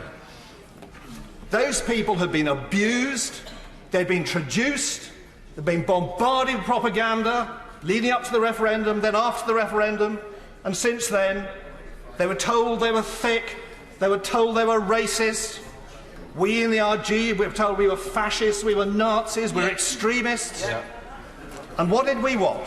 All we wanted was to honour the referendum, the core of which is that laws in taxes imposed upon British citizens would be levied by democratically appointed politicians, elected politicians of this House. If they passed good laws, they'd be re-elected. If they passed fair taxes and spent the money well, they would be re-elected. If they didn't, they would be chucked out by the electors. A very, very simple principle which we have taught the world about for centuries. And that's what this is about. For those members, and it's staggering to hear them this morning, still quibbling, still cavilling about this. 4 times the people have spoken. How many more times do they have to speak to get it? They voted to leave. And this bill means they will leave. And I'm delighted for it. I've already touched, I'm going over my time, looking at the clock. Very, very briefly, I mentioned one issue. The Prime Minister gave me a splendid answer. I've touched on my fears on Northern Ireland. I would just very quickly like to mention fish and reiterate that in 2005, the Centre Party fought an election on my Green Paper, which established that the Common Fisheries Policy is a biological, environmental, economic, social disaster, and we need to replace it. We need to take back complete control of the EEZ and all our resources, and then on an annual basis, in an amicable manner like other maritime nations, negotiate reciprocal deals on quota. And that is the way ahead. But this is a day for democracy. No others want to speak. We are delivering what the people wanted 4 times, and I'm delighted to support the bill. Matthew Pettigrew. Thank you, Mr. Speaker. I intend to be as brief as I possibly can today, not least because the bill before us is, in essence, that which we debated in principle back in October. I also don't intend to delve into the various ways the government have revised the legislation and abandoned their previous commitments on workers' rights, on parliamentary scrutiny and oversight, and on child refugees. There will be time enough for those changes to be debated in committee stage. I want to focus my brief remarks on the purpose and intent of the deal this legislation will give effect to. Mr. Speaker, there is no question it did its job. But after the 31st of January, the slogan "Get Brexit Done" will be exposed as the fiction it is. Because when this bill becomes law, as it will not mean that Brexit is done. And every single honourable and right honourable member on the benches opposite who parroted that line during the recent election campaign knows full well that is the case. Brexit is a process, not an act, and the passage of this legislation and the full implementation of the agreement by both parties is only the end of the beginning of that process and a prelude to a far more challenging phase of it. In that next phase, the threat of a no-deal cliff edge will remain a distinct possibility. But it's not inevitable. There is, in my view, no chance that a comprehensive partnership will be concluded before the end of the transition period in December, but there is a chance that a free trade agreement can be concluded in that time. All it will require, of course, is a multitude of concessions from the government, concessions that the Prime Minister will no doubt dress up as victories, just as he did with all those concessions he made to secure his deal in October. But the reason why I don't rule out the possibility that a trade deal might be secured in less than 12 months exposes precisely the kind of agreement the government are aiming for. So set aside the very serious implications of this deal for Northern Ireland, for the constitutional integrity of the United Kingdom. The deal struck in October was the product of a conscious political decision on the part of this government to break with the approach of its predecessor and to abandon the possibility, and it was only ever a possibility, not a guarantee, of a trading relationship premised on a close alignment with the EU in favour of guaranteeing a more distant one. Now, ministers are apt to label their objective for the future economic relationship as a best-in-class free trade deal. That phrase is entirely meaningless. What the deal the legislation before us seeks to give effect to is one that will set us on a path toward, at best, I fear, the most basic form of free trade agreement possible, one likely to be focused only on tariffs and quotas in goods trade, and one that will therefore necessarily involve only minimal coverage of services and significant non-tariff barriers on trade. As my right honourable friend, the member for Leeds Central, alluded to in his remarks, voting for this legislation today will leave the door open for the hardest form of Brexit possible, short of leaving the EU without an agreement at all. A Brexit that will entail a decisive break with the EU single market, its customs union, the judicial framework and regulations, and one that the government's own economic analysis makes clear, not of this deal but of previous deals, will have a profoundly negative impact for our economy for years to come. We may not feel those economic consequences immediately. Indeed, there's every chance we see a surge in investment in the months ahead. But the harm, discernible or not to those it will impact on, will be felt and will take its toll in every constituency and every community across these isles over the coming decades.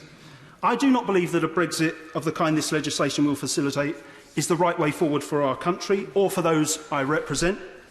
Indeed, I believe it's a profound error.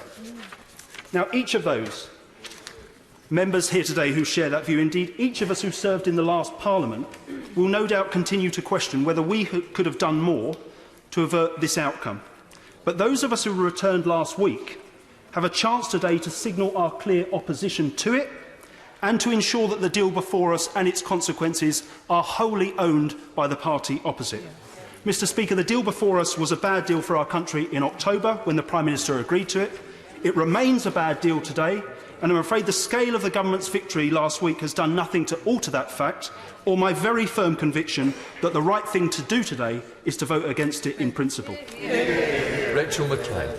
Thank you, Mr. Speaker, for calling me so early to speak in this debate. Don't get too used to it. Well, I was just congratulating myself on putting my tick in the right box to vote for you.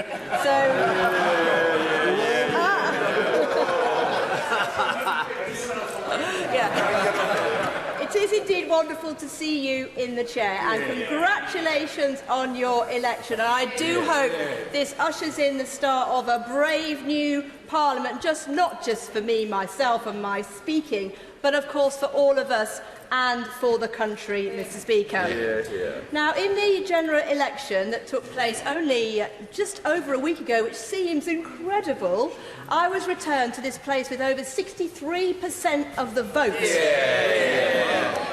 And that's the highest share of the vote ever received in the fantastic constituency of Redditch since its formation in 1997, exceeding even Jackie Smith, the former Labour Home Secretary's vote share when she ably represented the constituency. So I think, members of the House, that represents an overwhelming mandate for me to get Brexit done and move on to the priorities that my constituents want me to focus on behalf of them, which of course is returning services to the Alex Hospital. New members, you will hear this again. Hints, hints. So, Mr. Speaker, along with my colleagues who were elected in 2017, I think it's fair to say we've had a pretty miserable time of it. We all came in full of the passion that my wonderful new colleagues sitting here, I can see that they are full of, eager to do our best, not just for our constituents, but for the whole country. And we haven't been able to fulfil what we were sent to Parliament to do. I believe, as a member with the privilege to sit on these benches, I am a servant of my constituents. It is not my job to tell my constituents that they were wrong, that they didn't know what they were voting for. I voted Remain, Mr. Speaker, but at the end of the day, we have to respect democracy, and people who are on the wrong side of arguments just need to move on. And finally, we have a chance to do that. I must admit, Mr. Speaker, when the Prime Minister set out on his path of firstly trying to reopen the withdrawal agreement and get rid of the backstop and then go for a general election, I thought to myself, he's got an uphill struggle in front of him, and I really wondered whether he would be able to do that with the state of the Parliament that we had at that time. But I think that what the Prime Minister has done is take a leaf out of the British Army Engineers book. They have a saying, when faced with a seemingly unsurmountable challenge, we will get it done, whether it can be done or not. And, Mr Speaker, I think that is what the Prime Minister has done, and I want to thank him for returning all of us here, for breaking the deadlock and allowing us to do our jobs of serving the people. We have a refreshed Parliament. We have a new intake who are full of passion and energy and ideas to transform our whole country.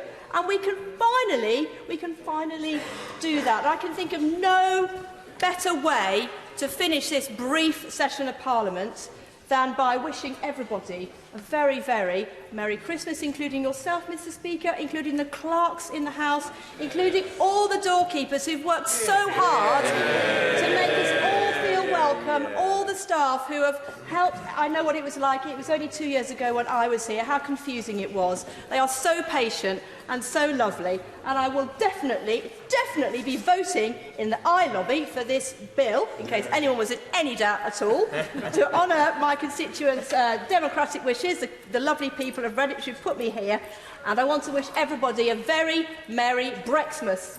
Very good. Catherine McKinnell. Yeah. During this election, I spoke to so many voters and fully appreciated the desire expressed by some, whether they voted Leave or Remain, to get closure on the issue of Brexit. It was very clever electioneering to paint the impression that this is simply a small foreign policy issue that can be wrapped up relatively quickly so that ministers can get on with the bread and butter domestic issues. However, we are no longer electioneering. It's time for reality to bite. And the reality is that this bill is just the start of years of uncertainty about our future. And rather than getting Brexit done, it is getting Brexit begun. There are still so many issues to be resolved, incredibly thorny issues. The most fundamental question of whether securing a US or an EU trade deal is the most important to this government. Both will want some sort of regulatory alignment, and the Prime Minister needs to decide what he is prepared to concede on food, fisheries, labour and environmental provisions, just for starters. The government must also decide what kind of say, if any, devolved governments are going to have on trade agreements. If the Scottish Government is excluded from negotiations, what does this mean for our union? We've already seen and heard expressed the challenges posed for Northern Ireland by the proposals for the Irish Sea border, something that the former Prime Minister promised not to do. And I asked some time ago, immediately after the 2016 referendum, what the government was going to do to ensure that regional voices and concerns are heard as part of this Brexit negotiations. The answer I got from the Prime Minister then was nothing. I have little hope that the answer will be any more encouraging today. And there are some really big questions. And then that's not even to mention the long-term tariffs, access to labour market, the state aid regime, access to fishing waters, regulations across the whole economy, but particularly in food, the priority given to sections such as farming, financial services, automotive, environment and labour policy, data flows, privacy issues, intellectual property and access to diverse EU regulatory programmes, and much, much more. And the Prime Minister has committed to do all of this in just 12 months, or risk another no-deal cliff edge. And just as the election doesn't change the fact that Brexit is going to continue to dominate our politics for some time to come, it also does not change the economic reality of Brexit. The Chancellor flatly refused to publish any Treasury analysis of the Prime Minister's deal when I wrote to him in my then capacity as interim chair of the Treasury Committee prior to the election. He also refused to appear nor send any minister to appear in front of the committee. It's also difficult to see how the kind of Brexit that the Prime Minister wants to pursue is in any way compatible with the wider promises made by the Conservatives during their general election campaign. The government says it's committed to increasing public spending, or at least on the NHS, education and police, whilst also keeping tax, national insurance and VAT either flat or falling, and reducing debt as a proportion of GDP over the course of this Parliament. What choices the government makes and what promises it breaks all remain to be seen.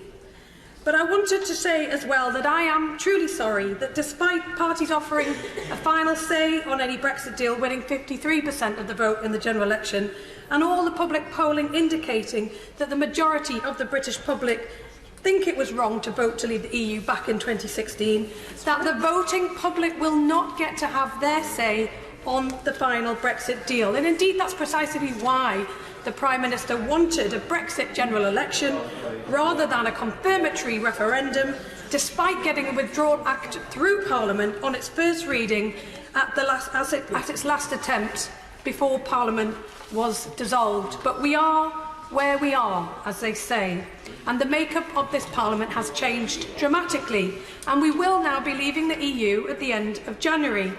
But the anxieties of the people we represent in the North East on what Brexit means for their jobs, for their livelihoods, have not changed.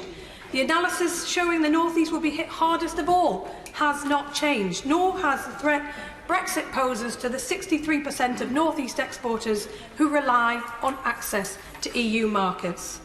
Brexit isn't going to be done.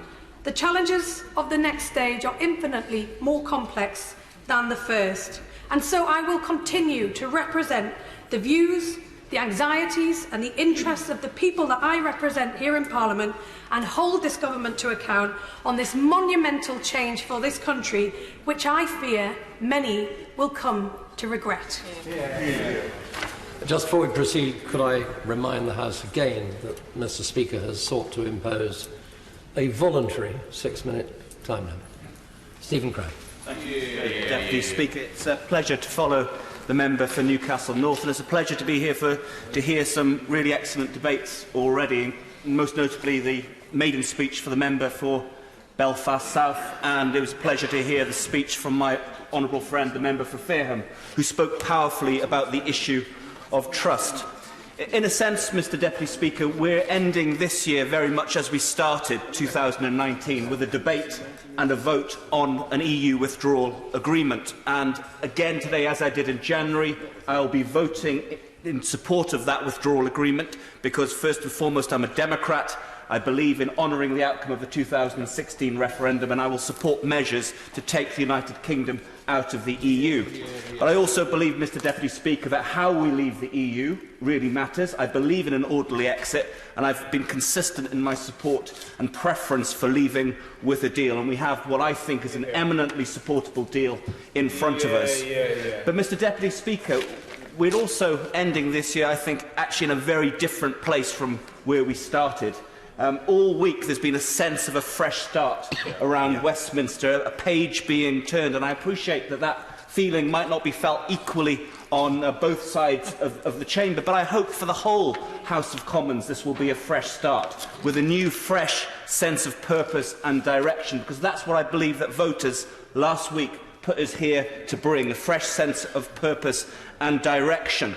And voting for this bill this afternoon, Mr. Deputy Speaker, I believe will send a very powerful signal back to the British public, back to our voters, that we've heard their message, that we are bringing that sense of direction and purpose. Because, make no mistake about it, for those of you who weren't here in this House during the course of this year, 2019 has been a year of sclerosis. We took the British public on a Brexit journey, a tortuous journey, of suffocating delays, endless debates, repetitious debates, votes that took us nowhere. There was no substantial outcome from all of the hours that we spent in this chamber on this very subject. And the British public turned out at polling stations a week ago to give us their verdict on that. And very quietly and very firmly they said, enough now. It's time for action and it's time for decision. And we have a government that's been put here to take this legislation through, to take us out of the EU in an orderly and responsible way. We have tested the patience of the British public quite enough. They send us here to do a job.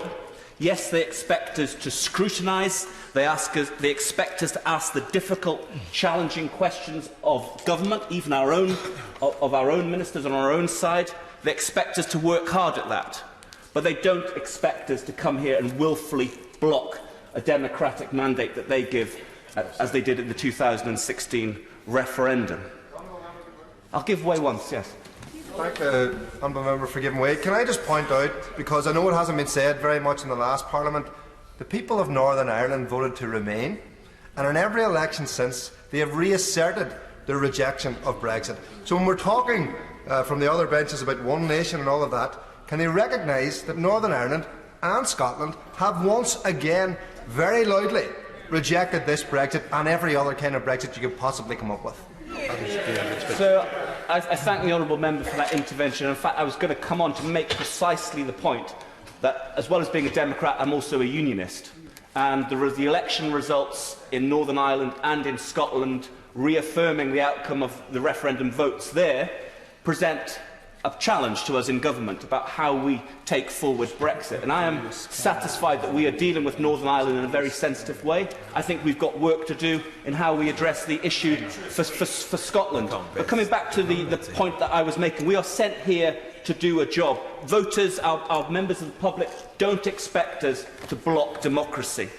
They don't expect us to see their members of Parliament coming here trying to find and use every trick in the book to block Brexit, which is precisely what happened during 2006, during 2019.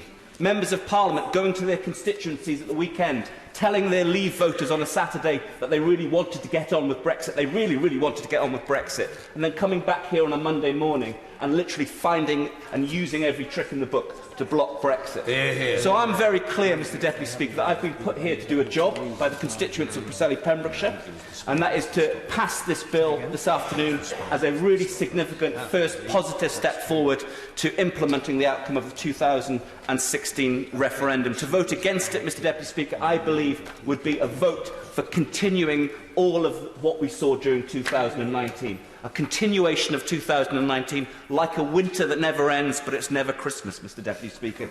So my appeal to colleagues on all sides is to get behind this bill and let's show the country that this new House of Commons has got a real sense of direction and purpose for the whole United Kingdom. Vera Hobhouse. Thank you. Mr Deputy Speaker, I'm a first-generation European migrant. I came here in 1990 and the passport I was holding was not an issue. I was welcomed and allowed to thrive. Our 4 children were born here and brought up here. I worked as a teacher and paid my taxes. I was, like millions of EU citizens, a part of British society. I became a councillor where my residents first thought me a bit different, but soon accepted that my background didn't matter, but that I represented them well. I became a British citizen and stood for Parliament. Then came Brexit. EU citizens became the centre of a cynical political ploy to divert attention from the failure to invest in public services and pin blame on EU migration. Suddenly I was wondering, am I not welcome here? Do they mean me? And if they not mean me, who do they mean? My wonderful electorate in Bath has always looked beyond my background and has just re-elected me with a huge majority. And I feel truly humbled. But Bath is special. The relentless rhetoric and hostile environment created around EU free movement has wounded EU citizens to the core. The government's newly found but false words about our European friends are failing to repair the damage. EU citizens have understood that this Tory government does mean them and they are leaving. No smooth words can easily heal the deep wounds that have been created here and abroad. I feel different about this country now than when I first arrived, and so do millions of true Brits who, like me, are grieving about Britain's lost soul. Its shift towards small-minded nationalism. They're embarrassed by the mean and self-centred political class and its timid retreat behind its own borders. We have talked a lot about democracy, not just here. The election has produced a result. We will leave the EU at the end of January. My party and I fought hard and we fought well. All through the last Parliament, with only a handful of MPs, we stood up for nearly half of all people in this country who did not want to leave. We demanded a people's vote, which was obstinately denied us by the Tories, but brought thousands upon thousands of like-minded citizens on our streets. That is democracy too. In a democracy, a ruling... I've said no. I've said no. In a democracy, a ruling party... In a democracy, a ruling party needs a functioning opposition. Indeed, without opposition, democracy is dead. My passionate belief that the UK is better off as a proud member inside the EU than an irrelevant outsider has not melted away overnight. I will not cease to voice this opinion here and outside Parliament. That is my democratic right, and whoever is trying to deny me or anybody else that democratic right is the anti-democrat, not me. Absolutely. But I understand that now the battle to stop Brexit is over. For me, we don't only leave the EU, for me we leave an ideal that I had of this country. I was brought up in post-war Germany, a country that was recovering from the ravages of a brutal dictatorship. Britain was the beacon of democracy, liberal values and the respect for every human life. British people then had the guts to find inhumanity, brutality and illiberalism. The mission to bring functioning democracies based on human rights, civil liberties and the rule of law to the rest of the world has been a historic British mission. Britain, in its long history, has always been global, internationalist, outward-looking and inclusive. Britain understood that its international interest was tightly woven into the interest of countries around them. By saying goodbye to the EU, we say goodbye to those uniquely British political instincts and values. I and my Liberal Democrats will vote against this withdrawal agreement because we believe it to be damaging to our economy, our security, our international reputation, our ability to tackle the global climate emergency, and it will put a border in the Irish Sea and threaten our family of nations. But most of all, we will lose something profoundly British, to be international and leading in the continuous fight for liberal values, human rights and a rules-based international orders. We Liberal Democrats will always fight for that. Thank you. Sir William Cash. Thank you. I am bound to say, Mr. Deputy Speaker, that listening to what I've just heard is a complete inversion of what leaving the European Union is all about. The European Union is utterly undemocratic. The EU makes its laws, and I speak as a person who has been chairman of the European Scrutiny Committee for 10 years, and I have been on the committee for 34 years. I know a tiny bit about what's been going on. The reality is that the legislation is made in the Council of Ministers behind closed doors by majority vote of other countries over us, and in addition to that, normally made by consensus without even a transcript. Fortunately, the people of this country will be able to hear and see what is done in this chamber today, which you certainly can't do in the Council of Ministers. It is a complete travesty to suggest that in some shape or another we are Little Englanders or nationalistic. We are nothing of the kind. This, Mr. Deputy Speaker, is a watershed moment in our history. This bill will go down in history when it is enacted in conjunction with the Withdrawal Act of 2018, which repeals the European Communities Act 1972 and takes us out of the subjugation and the shackles of our being able to govern ourselves and having the rules imposed upon us by other member states. It is about lawmaking. That is why we are returned to this House. This is why, by the free choice of the people of this country, and I congratulate them with every fibre of my being for making the decision by such an emphatic decision a few days ago. The reality is, Mr. Deputy Speaker, that this is a historic moment. It compares to the decision that was taken when, in 1660, the Cromwellian period was redefined. We came back into parliamentary government. We re-established parliamentary government in 1688, and then there were the Corn Laws. There was the giving of the right to the British people, the working man, to be able to vote in 1867. And then in May 1940, we decided that we would not be governed by any other country, and we defeated Hitler, and we made it clear that we were going to be a self-governing nation. I will give way. I'm very grateful to my honourable friend for giving way. Will he acknowledge that there are hundreds of thousands of EU citizens in this country, people like me who have come from Europe to settle in this country, who voted for Brexit and believe in Brexit. And unlike the honourable lady from the Lib Dem benches who seeks to somehow represent all of these EU citizens, there are hundreds of thousands of us who stand by that decision and are proud of the decision that this country has taken to regain her sovereignty. I absolutely agree with every word my honourable friend has said. For me, Mr Deputy Speaker, this has been a long journey.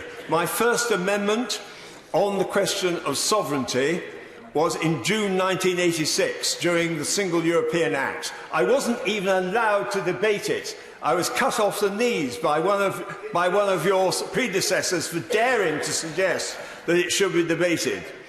The fact is that then we moved on to the Maastricht Treaty, and I had the honour and the privilege to help to run and to lead that rebellion, because it was needed to stop European government, which is what that treaty was all about.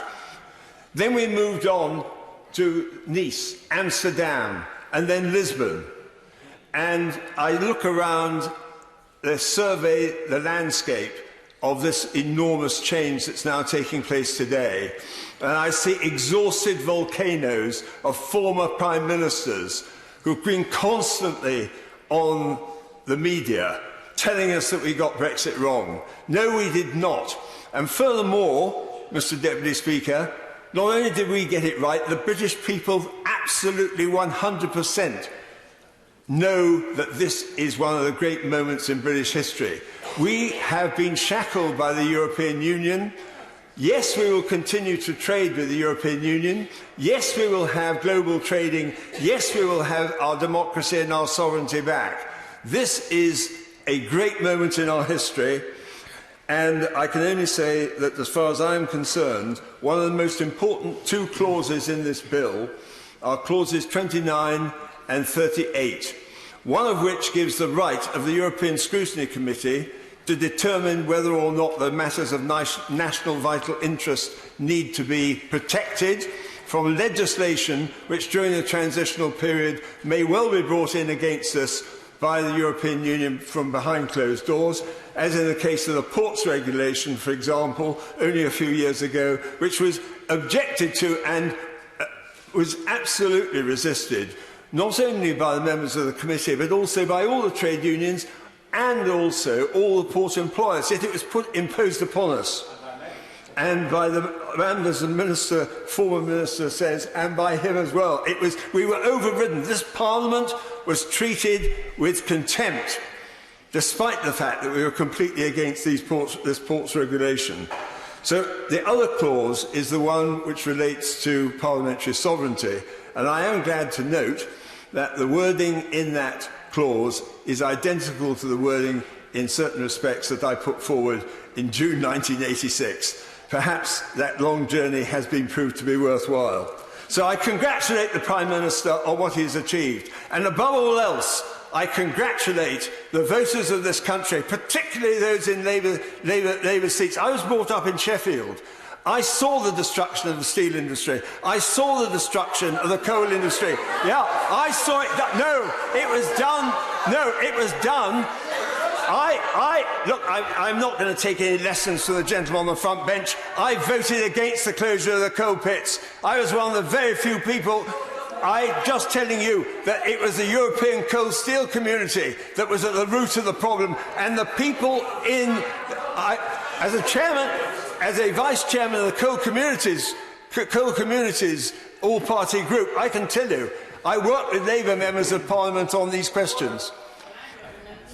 The honourable gentleman is a very experienced parliamentarian. He knows he should address the chair and not individual members. And while I'm on my feet, I'm looking at the clock as well. So William Cash. Indeed, I'm grateful for that comment because I agree with it. But I will say this, with every fibre of my being, the European Union has done no good to this country. We run a massive deficit, and we run a surplus with the rest of the world. We have now regained, by this bill, when enacted, the right to govern ourselves. It's about democracy and it's about trust. And that is something which is so precious, people fought and died for it. It's now a privilege to invite the new member for North Down to make his maiden speech, Mr. Stephen Farring. Gora, my ugat, last can Cora. Thank you, Mr. Deputy Speaker. I wanted my first formal comments in this chamber to be in Irish to reflect the shared heritage of the language across all of the traditions in Northern Ireland. I'm also very pleased to be here as a representative of the Alliance Party of Northern Ireland, and indeed being the second member of my party to be elected following the footsteps of my party leader, Naomi Long, who was elected back in 2010, and also to make reference to Stratton Mills, who sat here for about a year as an Alliance member back in the early 70s, the member for North Belfast. Before making comments on the second reading itself, I do want to make reference and pay tribute to my predecessor, Lady Herbin. She was a very diligent member over 18 years and conducted herself with tremendous integrity. And in particular, in recent years, she was very dogged in standing up for Northern Ireland, and in particular for protecting the Good Friday Agreement in the context of Brexit. I come to this House as someone who has a very strong mandate for Remain. And indeed, the Remain vote in Northern Ireland grew in the most recent election that brought us here. So Remain is strong and continues to be strong and to reflect the dominant majority of the people in that region. Therefore, I will be voting against this bill in terms of the second reading, to honour the wishes of the people who sent me here and the people of Northern Ireland. There is no such thing as a good or sensible Brexit, whether we're talking about the UK or in particular for Northern Ireland. But following on from some of the previous comments, it is worth stressing that the House is potentially poised today to consciously vote to make the UK worse off economically. We are aware that that is what we are doing, and that, I think, is an incredible thing, incredible situation that the House finds itself in. The European Union represents perhaps the single greatest example of economic integration anywhere in the world, and we're walking away from that. And there does seem to be this false choice between working in the context of the European Union or the concept of pursuing a global Britain. We can expand our trade and our economy best through working through the European Union, where we have the strength of numbers to stand up and get better deals with the likes of the United States, Australia and China. That is in our self-interests. It's also important to bear in mind that the European Union is more than simply an economic body. It is more than the sum of its parts, and it allows effective and collective responses to global challenges, including migration, global poverty, and, most critically in terms of the current agenda, tackling climate change. In terms of Northern Ireland itself, our society only works based upon sharing and interdependence. Sadly, we continue to be a divided society. We are a complex society with a lot of ambiguities. The Good Friday Agreement balanced all of those different challenges through the unique set of relationships. So it is the principle of consent, but it's more than that. It is the internal dynamics, it's a north-south relationship, and it's also the east-west relationship. In terms of our economy, in terms of both supply chains and trade, we depend both on north-south and east-west linkages.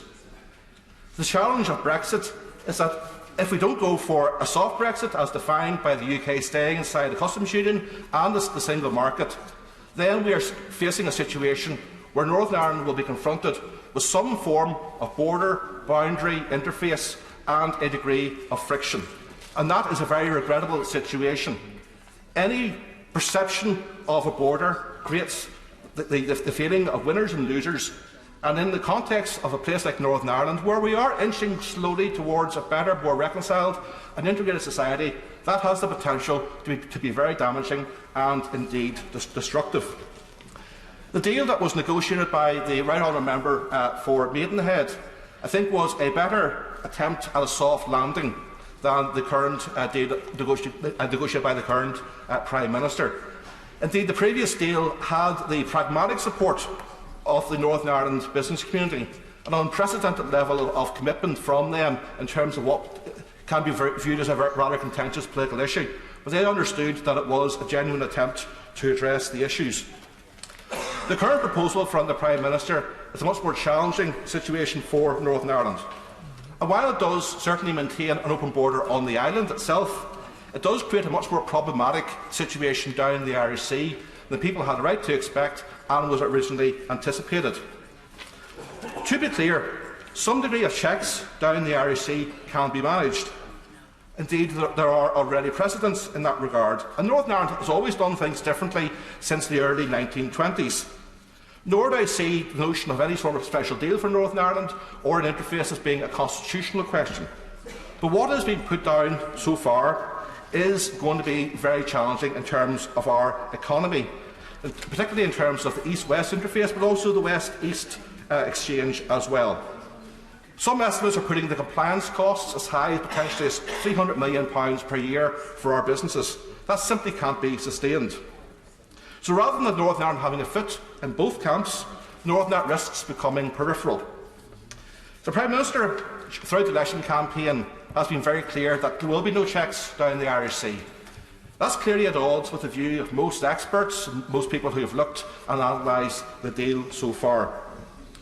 There are some common grounds across all the parties from Northern Ireland. I'm coming clearly from a Remain perspective. My counterparts in the DUP are coming from a Leave perspective. My colleagues in the SDLP are also coming from a Remain perspective. But together, I think we have a reasonable argument, and we speak with a moral authority about trying to mitigate the impact of that boundary down the Irish Sea. And at the very least, we would ask that the Prime Minister and Government would meet us halfway in that regard. Much has been made of the comment from the Prime Minister about being a one-nation Conservative. Now, unlike my counterparts in the DUP, I don't interpret that comment as meaning one nation for the UK. The UK is about 4 different nations. So my appeal to the Prime Minister is to don't be a one-nation Prime Minister for England, but be a Prime Minister for all 4 nations of the UK, and in particular, as we proceed into more detailed scrutiny of this bill, to pay very particular attention to the needs of Northern Ireland and the damaging implications of what is now set to emerge in terms of that interface down the Irish Sea. Thank you, Mr Deputy Speaker. Mr Nigel Evans. Well, very much, Mr Deputy Speaker. Can I first start by congratulating the Honourable Member for North Down on an excellent and accomplished maiden speech, and also the Honourable Lady for Belfast South as well, who gave an excellent maiden speech again, distinctive in her own style. It's incredibly stressful giving a maiden speech. I remember back to mine over 27 years ago. I'm sure you remember it, Sir Roger. It took place at 1:10 in the morning, and it was on the subject of the Maastricht Treaty. Tristan Garrell-Jones was sitting where our wonderful Brexit Minister is sitting now, and it was truly the most awful speech I think I have given in the chamber to date. Anyway, it was truly awful. I remember reflecting back on it, and I looked at it, and all it was saying how wonderful the Maastricht Treaty was because it didn't contain this and it didn't contain that. But when I look back on, let's say, 1975, when we had the referendum that Harold Wilson set up to get himself out of a pickle, I probably would have voted to have stayed in the common market, because I thought the common market was a good thing. But the first piece of legislation, the Maastricht Treaty, was part of the salami slicing of powers away from this wonderful institution, the mother of all parliaments at Westminster, and giving it to Brussels, and I didn't want that. And so when David Cameron announced that we were going to have a referendum on staying in or leaving the European Union, I sat down and I thought, now, which side am I going to go on? Well, that internal mental debate lasted about a nanosecond, and I thought, it's time to leave. And I know I'm really grateful to members opposite for informing me since 2016 why I did vote to leave, and indeed why my constituents voted to leave and why the country voted to leave. But I really don't need any help, because I know why I voted to leave. And it wasn't to make my country poorer. No, it wasn't that. It wasn't to increase unemployment. It wasn't to do that. But it was in order, call me old-fashioned, that all the legislation that pertains to this country is actually made in this Parliament. And that if the people of Great Britain don't like what the government is doing, they can kick us out. That's democracy. And so when I stood on the A59 on the 23rd of June with some Leave banners, inhaling all the lead from the passing lorries who tooted madly when they saw the signs, I knew that we were making history on that day. And then sadly, of course, when we got back here, all the excitement of we're leaving, then all of a sudden, the sclerosis came in, the paralysis came in. And at one stage, I thought the best we could hope for was Brexit in name only, that we'd be in some form of customs union. That's not Brexit. That we'd be justiciable by the European courts. That's not Brexit. That we'd have to pay in money to access their single market. That's not Brexit. I know why people voted to leave the European Union, and it wasn't Brexit in name only. It was that when we leave on the 31st of January, we are then a third country, and then when we have left the implementation period at the end of 2020, Great Britain, the United Kingdom of Northern Ireland and Great Britain, will be an independent country again. We can start to look forward to the future with such optimism, which is displayed by the Prime Minister every time he comes to the dispatch box. There is a positivity and an energy about him and about our country, because despite the referendum campaign, which told us that unemployment would go up, that there would be an immediate recession, and it would be a disaster for the United Kingdom if we voted to leave, the British people, the plucky British people, decided not to listen to the gloom and doom. They decided that they knew better about their country. And so I look forward to those trade deals with the European Union, with the United States of America, with the vast majority of countries who seem to manage somehow or other operating outside of the European Union. And I think we've got an incredibly great future for our country. And on that note, Sir Roger, can I wish all members on all sides, because it's only been a week since we were re-elected, and it was a gruelling campaign. Let's be fair, I've still got frostbite. I just want to wish all members here and all the staff that look after us a very Merry Christmas and a happy 2020 with an independent United Kingdom. Yeah. Stephen Tibbs. Mr Deputy Speaker, and I echo the final sentence of the Honourable Member for Ribble Valley, but not very much else. Right. The Prime Minister was understandably very anxious to hold the general election before this bill was scrutinised. And as we go through the bill in detail, the impact of his agreement on the UK is going to become apparent. And the agreement is going to do a lot of damage to our constitution and to our economy. And members opposite are going to have a lot of explaining to do to their constituents as those impacts become apparent in the years ahead. I just want to raise 2 points, Sir Roger, in this debate. Firstly, to deal quite briefly with an important subject I raised with the Prime Minister in the House on the 19th of October. I asked him if he understood the worries of manufacturing exporters set out by their organisation, Make UK, about new rules of origin checks and other red tape his deal will impose upon them. The Prime Minister, in answering my question, said, and I quote, "The reason I'm not worried about that is that there are no new rules of origin checks." But that is not what his deal says. Paragraph 22 of the political declaration, which he negotiated, refers to, and I quote, appropriate and modern accompanying rules of origin for the proposed free trade agreement, in direct contradiction to what the Prime Minister said in the Chamber. And of course the reality is that there will have to be rules of origin checks to stop products from countries outside Europe entering the European Union via a UK free trade agreement. But secondly, I want to talk about a subject which we've aired already in this debate, where again the statements of the Prime Minister contradict directly the agreement he has negotiated. In the withdrawal agreement, in the protocol on Ireland and Northern Ireland, Article 5.4 of that says, and I quote, "The provisions of Union law listed in Annex 2 to this protocol shall also apply in respect of Northern Ireland." Now, Annex 2 comprises 34 pages, and it lists what I count as being 287 separate items of EU law, which will continue to apply in Northern Ireland, but not in the rest of the UK. The Honourable Member for Ribble Valley was celebrating exiting the customs union. Of course, Northern Ireland will not exit the customs union. But the first of those 287 items of EU law is the European Union Customs Code, which will continue to apply in Northern Ireland after the UK has left the EU. And that is going to have very far-reaching consequences for Northern Ireland. And I pay tribute to the maiden speeches we've heard from the Honourable Member for North Down and also the Honourable Member for Belfast South, both fine speeches highlighting some of these issues. I quoted in an earlier intervention what the government's own impact assessment says. Paragraph 241, I'm going to read it again.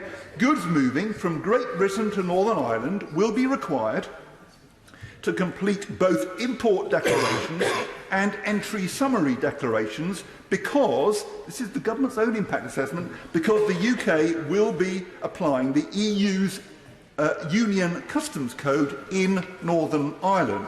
So, yes, I'll gladly give way. I appreciate the honourable friend for giving way. The issues that he has identified, does he agree with me that it clearly indicates that any business in Northern Ireland, and remember 70% of our trade is done with the rest of the United Kingdom, that the codes that he is reading out put a significant burden on doing business from Northern Ireland with the rest of our own nation, and that should really be changed if this is to go ahead. Well, it undoubtedly does, but it's kind of hardwired into this deal that the Prime Minister has done. So what the Prime Minister means in claiming there will be no checks across the Irish Sea is frankly anybody's guess. Just read the government's own documents.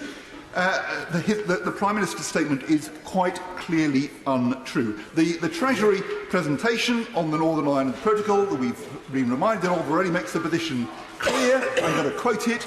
At a minimum, it says this means that export summary declarations will be required when goods are exported from Northern Ireland to Great Britain in order to meet the EU's obligations under the SAFE framework. And it goes on in a slide in that presentation headed Economic Impact on Northern Ireland, and I quote again, customs declaration and documentation and physical checks on West-East and East-West trade will be highly disruptive to the Northern Ireland economy. That is the truth about where we are heading. There will be major damage to the union between Northern Ireland and Great Britain, and I must say it is one of the ironies of this. It has been directly facilitated by the party in this House whose raison d'etre is maintaining the union. So, Roger, the agreement being implemented in this bill will damage the UK. It will put the continued existence of the UK in its current form at risk, and it's going to damage the UK economy. I shall oppose it, and those who support it today will have a lot of explaining to do to their constituents as the impacts of this unfold over the years ahead. Simon Hall. Thank you very much indeed, Mr Deputy Speaker. Can I first of all say how hugely grateful I am to the people of North Dorset for returning me to this place to allow me to continue to speak and work on their behalf. I think it's worthwhile just reminding ourselves that this was a national referendum, and I hear what colleagues from Northern Ireland and Scotland say.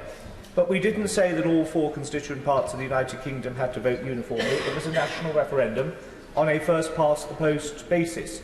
And it is a very thin veneer of defence for an argument supporting separatism to hide behind when they trot out these lines. For those who have questioned this side of the House's commitment to protecting and enhancing the rights of workers, Mr.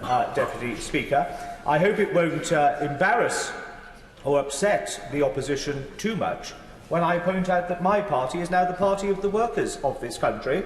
They have voted for us in huge, huge number. And I would have to ask, no thank you, and I would have to ask, I hope a rhetorical question, why would any party in government seek to undermine the rights of those people who have turned in such great number to support us, not least in order to get Brexit done? Now, this is, of course, Mr. Deputy Speaker, a sad day. Other colleagues have commented upon the paralysis which we've endured over the last 18 months or so. Today should have been taking place to allow exit from the European Union in March. So I do hope that a spirit of broader pragmatism and cooperation can break out. And a number of people have reflected upon some of the key messages of the electoral event of last Thursday. My take is that it was a civil war, but without the blood. Voters in great number picked up a ballot paper and a stubby pencil and reasserted their rights, reaffirmed their role as our masters and bosses. And we cannot, as Democrats, ask the people of this country to give us a decision, and then when we find it either surprising or inconvenient, find every trick in the book to try to evade and dodge it. Because I noticed in my postbag, and I'm sure other colleagues found this as well, up until May of this year, I seemed to be inundated by constituents who had ideas about how to break the deadlock, break the impasse, move things forward. But after May, and certainly after the elections to the European Parliament, people were starting to write to either say they were so fed up they were minded effectively just to opt out of the democratic lives in this country, or worse, were trying to explore avenues of civil disobedience in order to some way ventilate their growing frustration at the arrogance of too many people in this place who thought that they knew better than the people. And what greater exposition of that arrogance was there just last week from the campaign from the Liberal Democrats? Illiberal and undemocratic, worthy of neither titles that they give to their names. The smug intellectual arrogance that they deployed, that they knew somehow. Where are they? Where are they, says my honourable friends from Dorset South and elsewhere. Where are they? But that terrible righteous smugness, which seems to be a unique part of liberal democracy DNA, that they know more and better than everybody else. I won't give way. And of course I'll give way to my honourable friend. On the point of smug, can I invite him just to reflect on the result in Scotland and remind the House how many of his colleagues were here from Scotland before the election and how many were returned after it? Well, let us be frank, Mr. Deputy Speaker. The SNP had a very successful result, not as good as he and I will remember of 2015, and it will, as others have commented, present challenges for those of us who believe fundamentally in the preservation of the Union, who will now need to find arguments which are more compelling than merely the broad, abstract, romantic, and not so much focused just on the pounds, shillings and pence, but making the positive case for the Union. And I think that is an important point, because as we face into both the opportunities and the challenges of our country leaving the European Union, I am absolutely convinced that we stand the best and strongest chance of making a success of this new chapter of our national story if we stand shoulder to shoulder and do it together. May I just say, Mr Deputy Speaker, a brief word in relation to Northern Ireland. It's very clear that as the only part of the kingdom which has a land border with a country which will remain part of the European Union, that we needed a border. The question was what and where. We tried the north-south, and we found it to be impossible and not supported by many. The east-west proposal is clearly not perfect and of itself presents challenges. But I don't believe, Mr Deputy Speaker, that the people of this country define themselves by the narrow rules which govern their custom arrangements. It is far more deep and spiritual than that. It is key that we maintain the integrity of the unity of our United Kingdom. The challenge, which I'm fully alert that the front bench is seized of, is to ensure that whatever regime of customs arrangements flow, they are of the lightest of touch and are, in essence, cost neutral. And we can do that through all sorts of VAT reclaim and other mechanisms. Let me conclude, Mr Deputy Speaker, by saying that the people have spoken. And we on this side of the House are their champions. We listened to what they said in 2016. We've heard it again. The challenge for this place, we on this side of the House, are fully armed to ensure that we restore the democratic legitimacy of this place, the national respect for it. The challenge will be for opposition parties now to put aside the arguments which they have deployed in full sincerity and in good heart, but simply they have lost. It is time to move on. This bill gives us the opportunity to do so. It has my full support. Order. Could I remind the House again that there are still some 20 members waiting to be called, and we are trying to impose self-denying ordinance of 6 minutes. I'd be grateful if honourable members would stick to that. That said, we do allow a degree of leeway to maiden speeches, and it's a pleasure to welcome the new member for Stirling, Mr Alan Smith. Thank you, Mr Deputy Speaker. I rise to make my first speech in this place with, I'll confess, a mix of emotions. Until Friday last, I was a member of the European Parliament, proudly representing Stirling along with the rest of Scotland within our European family of nations. I now find myself here contemplating our removal from it. I'm proud to represent Stirling, my new home, with 51% of the vote. The heart of Scotland voted SNP along with much of the rest of our nation. Stirling's the ancient capital, a historic city, the scene of many old battles, and a big heart with a great future. The seat at 2,187 square kilometres, forgive me the members opposite, I don't know it in miles, is comparable in size to Luxembourg and every bit as diverse. We've got many vibrant villages, communities, Drimmen, Gargunnock and Strathblane in the west, Cowie, Fallin and Plean in the east, Killin, Crianlarich and Tyndrum in the north, St Ninians and the Windsor Milton in the south, Callander, Bridge of Allen and Dunblane. We truly are Scotland in miniature. Rich farmland, breathtaking scenery, a world-class university and college. Held by the SNP at local government in the National Parliament of Scotland. We won the European election handsomely and we now represent it in this place as well. I'm privileged particularly to represent a number of former mining communities, places where loyalty and community still matter. The Paul Mays pit was the first out and the last back in the 1984 miners' strike. I am deeply honoured to have the trust of such proud communities, people who believe in deeds, not words. I ask only to be judged by mine. It's customary in a first speech in this place to pay tribute to one's predecessor. I do so gladly. Stephen Kerr and I may not agree on everything, but we do agree on the importance of democracy and public service, I pay tribute to his service. I wish him, his family and his team all the best for the future, for whatever it brings. And indeed, Mr Deputy Speaker, I wish the same for all of us, because this is a momentous day for some in this House. It is a day of deep sadness for many of us. I assure you, Mr Speaker, today's vote will live in infamy. It is not the end of Brexit, it's the start of something far worse.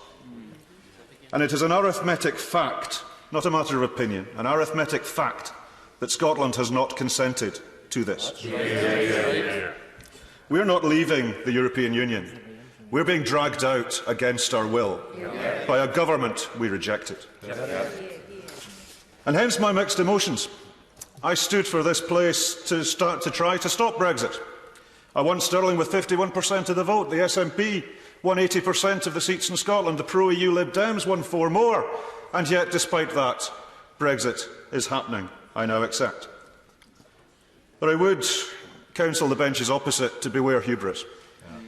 For in what you call your victory today lie the seeds of a far greater defeat.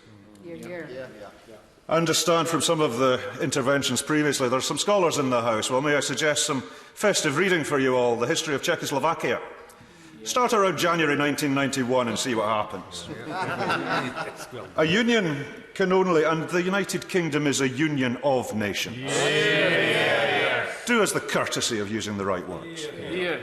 A union can only be maintained and endure if there is consent and respect. It is an arithmetic fact that Scotland, in all our recent votes, has not consented to where we are now, and the actions of this House prove a lack of respect of Scotland's democracy. I have concluded years since, along with my party, that Scotland's best future lies as an independent state in the European Union.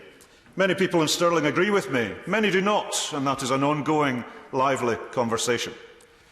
But there are many more than that agree that it should be for Scotland to choose our future.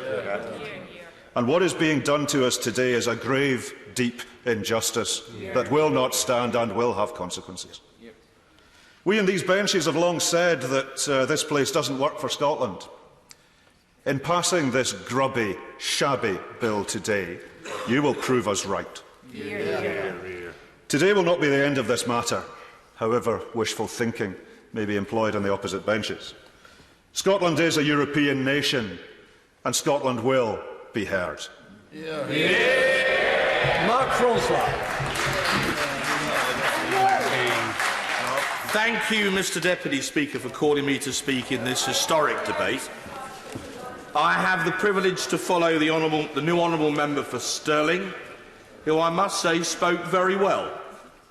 I have to confess I didn't agree with every word he said, but I must say he delivered it admirably, and I think that augurs well for his future in this House. Mr Deputy Speaker, in 1997, I fought Ken Livingstone in Brent East. Just enough of the 16,000 teensy-weensy little votes, and I would have beaten him. But in a hustings in Willesden Green Library 22 years ago, he taught me a lesson I've never forgotten. He said that as a Member of Parliament, and of course he was and I was not, a general election is an opportunity to commune with your 68,000 employers. Well, I have 79,000 employers in Rayleigh and Whitford, sir, but the principle is exactly the same, and I place on record today my gratitude to them for re-employing me to represent them, for renewing my contract of employment to speak on their behalf. In this House, we got into a terrible mess because too many people here forgot they worked for their employers and not the other way around. My honourable friend give way. Yes, briefly. I'm very grateful to my honourable friend for giving way, and I add to my congratulations on his re-election, and deservedly so, because he has been a stalwart on behalf of his constituents and on the cause of British independence from the European Union for many long years in this House. And does he not agree that the British people have given us a clear message that it is time to confirm their vote of 3.5 years ago, and it shouldn't have taken that long? I absolutely agree with my honourable friend. Mr Deputy Speaker, we spent some 40 years, I've given away once, some 40 years in this House arguing over Europe, and in the end the only thing we could agree on was that we couldn't agree. And so we voted overwhelmingly to give the decision to the people in a referendum, and then some in this House spent 3 years deliberately ignoring the result. They pulled every trick in the book, the Grieve Amendment, the Letwin Amendment, time after time, in order to try and overturn a result with which they and the British establishment patently did not agree. We played a ridiculous game where some on those benches, some, and indeed some on these, stuck to a mantra of "I will never vote to allow us to crash out with no deal." What they meant was, "I'll never ever vote for us to leave the EU under any circumstances, but because of the referendum I can't say so." So finally we had to have this general election to break the logjam. And I'm afraid those on these benches that took that view, who assured us time and again they were doing what their constituents wanted, were proven incorrect, because their constituents had the opportunity to renew their contract of employment and patently in every single case declined to do so. Also, Mr Steve Bray, the man in the hat, stood as a Liberal Democrat candidate in a Welsh constituency, had the courage to put his name on the ballot paper and came sixth and lost his deposit. And we wish him a happy and silent retirement.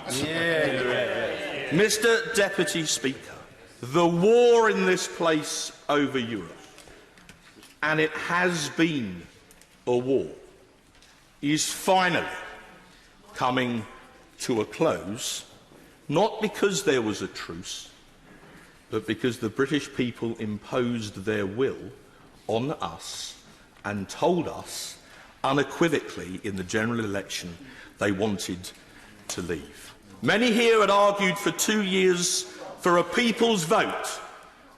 We've just had one. It's called a general election, and the outcome was unmistakably clear.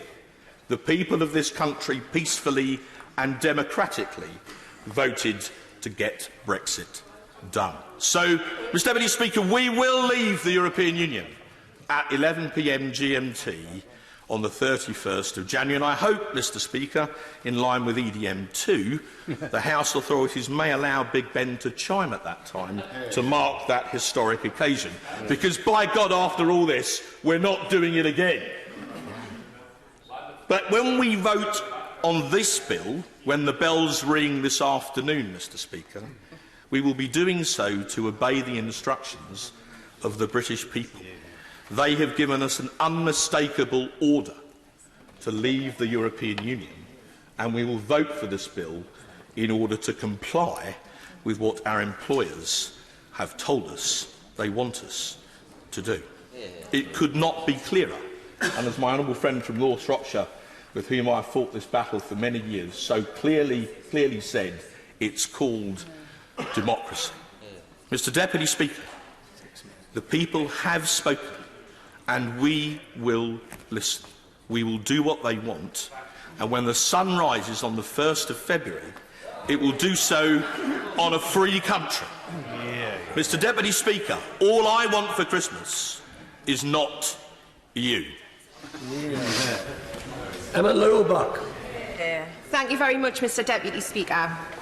In the 2016 referendum, I promised my constituents, whatever the result is, whatever mandate you give, I will respect it.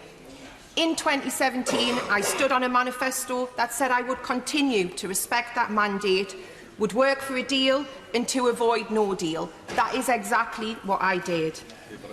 In this election, I was clear with my constituents I still respected that mandate and I would work for a deal to leave the EU. People respond to clear and consistent messaging.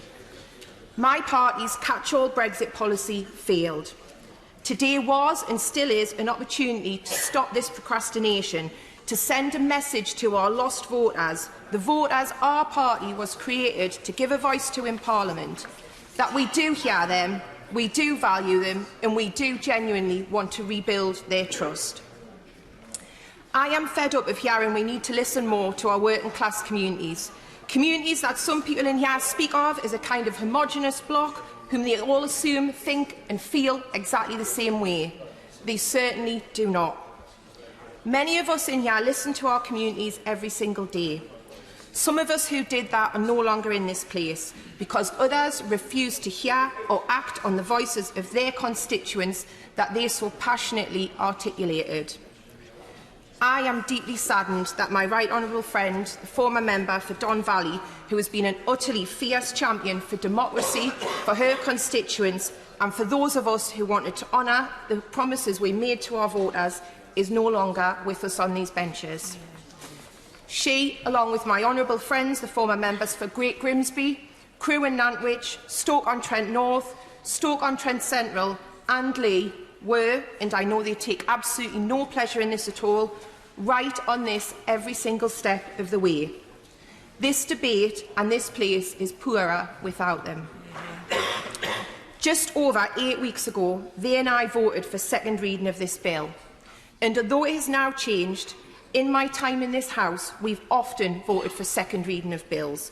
We don't like them sometimes, but it's not given a blank cheque. It's an opportunity to move the debate forward, propose amendments and seek improvements to the bill. I will vote for it again today. As for the programme motion, it is short. Last time we tried to force the government to offer more time, we ended up in the worst general election in my memory. And now, as much as I am utterly heartbroken by it, the party opposite has an overwhelming mandate they did not have the last time we held this debate. I will vote for the programme motion as well and put my energy into making the case for changes in committee stages. I don't want to just oppose for opposition's sake. We need to build consensus and stop the combative nature of this debate. It serves no one, and the last 3 years have proven that. Mr Deputy Speaker, this has been an awful toxic period in our politics. I have despaired at how this place has descended so many times into the most divisive, base, angry, gallery-pleasing politics. It might make for good headlines, but it does not make for a serious, functioning Parliament that people can have any respect or any faith in. I will always deliver on the promises that I make to my constituents. Their faith in me always matters. My word to them matters. It is with the heaviest of hearts that I can't vote with my party today.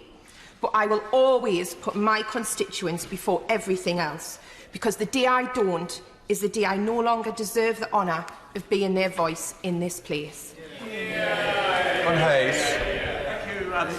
Mr Deputy Speaker, and welcome to the Chair. It's going to be a delight over many years to serve under your enlightened chairmanship, I have no doubt. As I listened to this debate, I contrasted the contributions of my right honourable friend from Ashford with the honourable gentleman from Leeds. They both campaigned for Remain. One has accepted the result and one remains in denial about the result of that referendum in 2016. It is that contrast between the acceptance of the democratic will of the people and the perpetual denial of those who campaign for Remain but can't come to terms with the result, which has characterised the debate in this House before the election. And this election finally settles that matter, because the Prime Minister, at some risk to himself and indeed to many of us, put his reputation on the line by saying to the British people, do you trust me to deliver this or don't you? And the British people have delivered their verdict. And they do want us to deliver this, not necessarily, by the way, because they wanted to leave in the first place, but simply because they want the matter settled. They want to deliver the certainty that is critical for British business and critical for the integrity of our democracy. To continue to frustrate the will of the people would have done untold harm to the very spirit which should imbue this place and which gives life and health to democratic legitimacy. So that is why I will be voting for this bill this evening, beyond all else. But it's not the only reason why. I also have opposed the European Union consistently throughout my political career, indeed stretching back into my boyhood, which was something like 40 years ago, and I know that seems surprising. I know that seems unlikely, but it was 40 years ago that I was a boy. When I first advocated withdrawal from the European Union as a student at Nottingham University back in the late 1970s. I did so, of course, because the European Union is regulatory. And as a minister, I remember countless occasions when civil servants would come to me, Mr. Deputy Speaker, and say, "It's bad news from Europe, Minister. We're looking at ways we can get round it, dilute it, avoid it." And I would say, well, do all you can, as I did in respect to the Ports Directive referred to by my Lochaber friend a few moments ago. I can never remember them saying, "Great news from Europe, Minister. This is going to be really beneficial for the British people." The regulatory burden that emanated from the European Union has been immensely unhelpful to Britain and the British economy, time after time. I oppose the European Union also because it's costly. You know, Mr. Deputy Speaker, the latest House of Commons figures suggest, House of Commons library figures suggest 8.9 billion is the net cost of our membership of this very expensive club. Indeed, in every year since we joined in 1973, we have been net contributors, except, interestingly enough, for 1975, the year of the referendum. What happened then? The referendum happened then when, on that one single year, we were a net beneficiary to the tune of 395 million. In every other year, we have been paying dear to bear this regulatory burden. But although I oppose the European Union in all its success for those reasons, that is not the fundamental reason. It is this, that when power is exercised detached from the people it affects, it first becomes careless and ultimately becomes capricious. When people lose the ability to hold to account those who make decisions for them, then democracy is undermined. And that, in the end, is the reason I campaigned with such vigour to leave the European Union in the referendum and have consistently argued so from my boyhood into my middle age, which I am now about to enjoy. Now, the denial I described earlier, Mr. Speaker, I think is a test of character for those who sit opposite. You know, the test of character in victory is humility. The test of character in defeat is wisdom. And the position adopted by those who will vote against this bill tonight, many of whom I respect, by the way, as individual members of this House, the test for them tonight is whether they will exercise wisdom. For to vote against this bill is not merely implausible, it's fundamentally unwise. Which brings me, you'll be glad to know, Mr. Deputy Speaker, to my concluding remarks. No. Well, no. I know that will disappoint more members than it pleases, but nonetheless I must make room for others to contribute. G.K. Chesterton wrote, "How you think when you lose determines how long it will be before you win." And I simply say to those sitting opposite, how they behave now will determine how they are thought of now, but into the future. And perhaps I can finish on this note, for I spoke about my consistent position. There are critics of me here and more broadly, not many, I acknowledge. But there are critics. But one thing I cannot be criticised for is inconsistency. And it was C.S. Lewis who said that consistency is the mark of greatness. I just hope that if I'm consistent, then one day I might be great too. Thank you so much. Order. Just before I call Alison McGovern, to say that the informal recommendation now for speeches, colleagues, so we can get everyone in before wind-up start at 2 o'clock, is 5 minutes per speech. Alison McGovern. Thank you. Mr. Streeting, and I would like to say what a joy it is to follow the member for South Holland and the Deepings. I mean, my quotes are normally a bit more Jarvis Cocker and Bill Shankly than G.K. Chesterton and C.S. Lewis, but he makes a good contribution. And it's his point about undermining democracy that I really want to begin with. Firstly, obviously, Mr. Streeting, I must thank my constituents in Wirral South, because not only did they take the decision to re-elect me for the 4th time, but even those who I know for a fact were definitely not voting for me were incredibly kind. And that is the quality of the people in the Wirral, so I thank them all. When it comes to undermining democracy, I think we need to step back from some of the language in this debate, because it is perfectly legitimate to be triumphalist in victory. And I take nothing for granted, but if my team win the league this season, I will certainly be triumphalist. However, this is not football. This is incredibly important, and whilst the Prime Minister has a mandate for his manifesto, we are still a democracy. And in a democracy, you take pride in listening to dissenting voices. And it is that voice of dissent that we are at risk of crushing in this debate. Because this bill has huge problems. Worse, the ameliorations that many in this House, including colleagues on this side who voted for the bill, they worked hard to place ameliorations against the worst aspects of Brexit into the bill that we heard before the election. And some of those ameliorations have now been removed. Firstly, no deal is firmly back on the table. Clause 33 does it. It reintroduces that huge jeopardy that we might leave the European Union without a deal, and the consequences of doing so are grim. The risk to peace, in terms of having no agreement with the European Union, and where that would leave the relationship for those on the island of Ireland.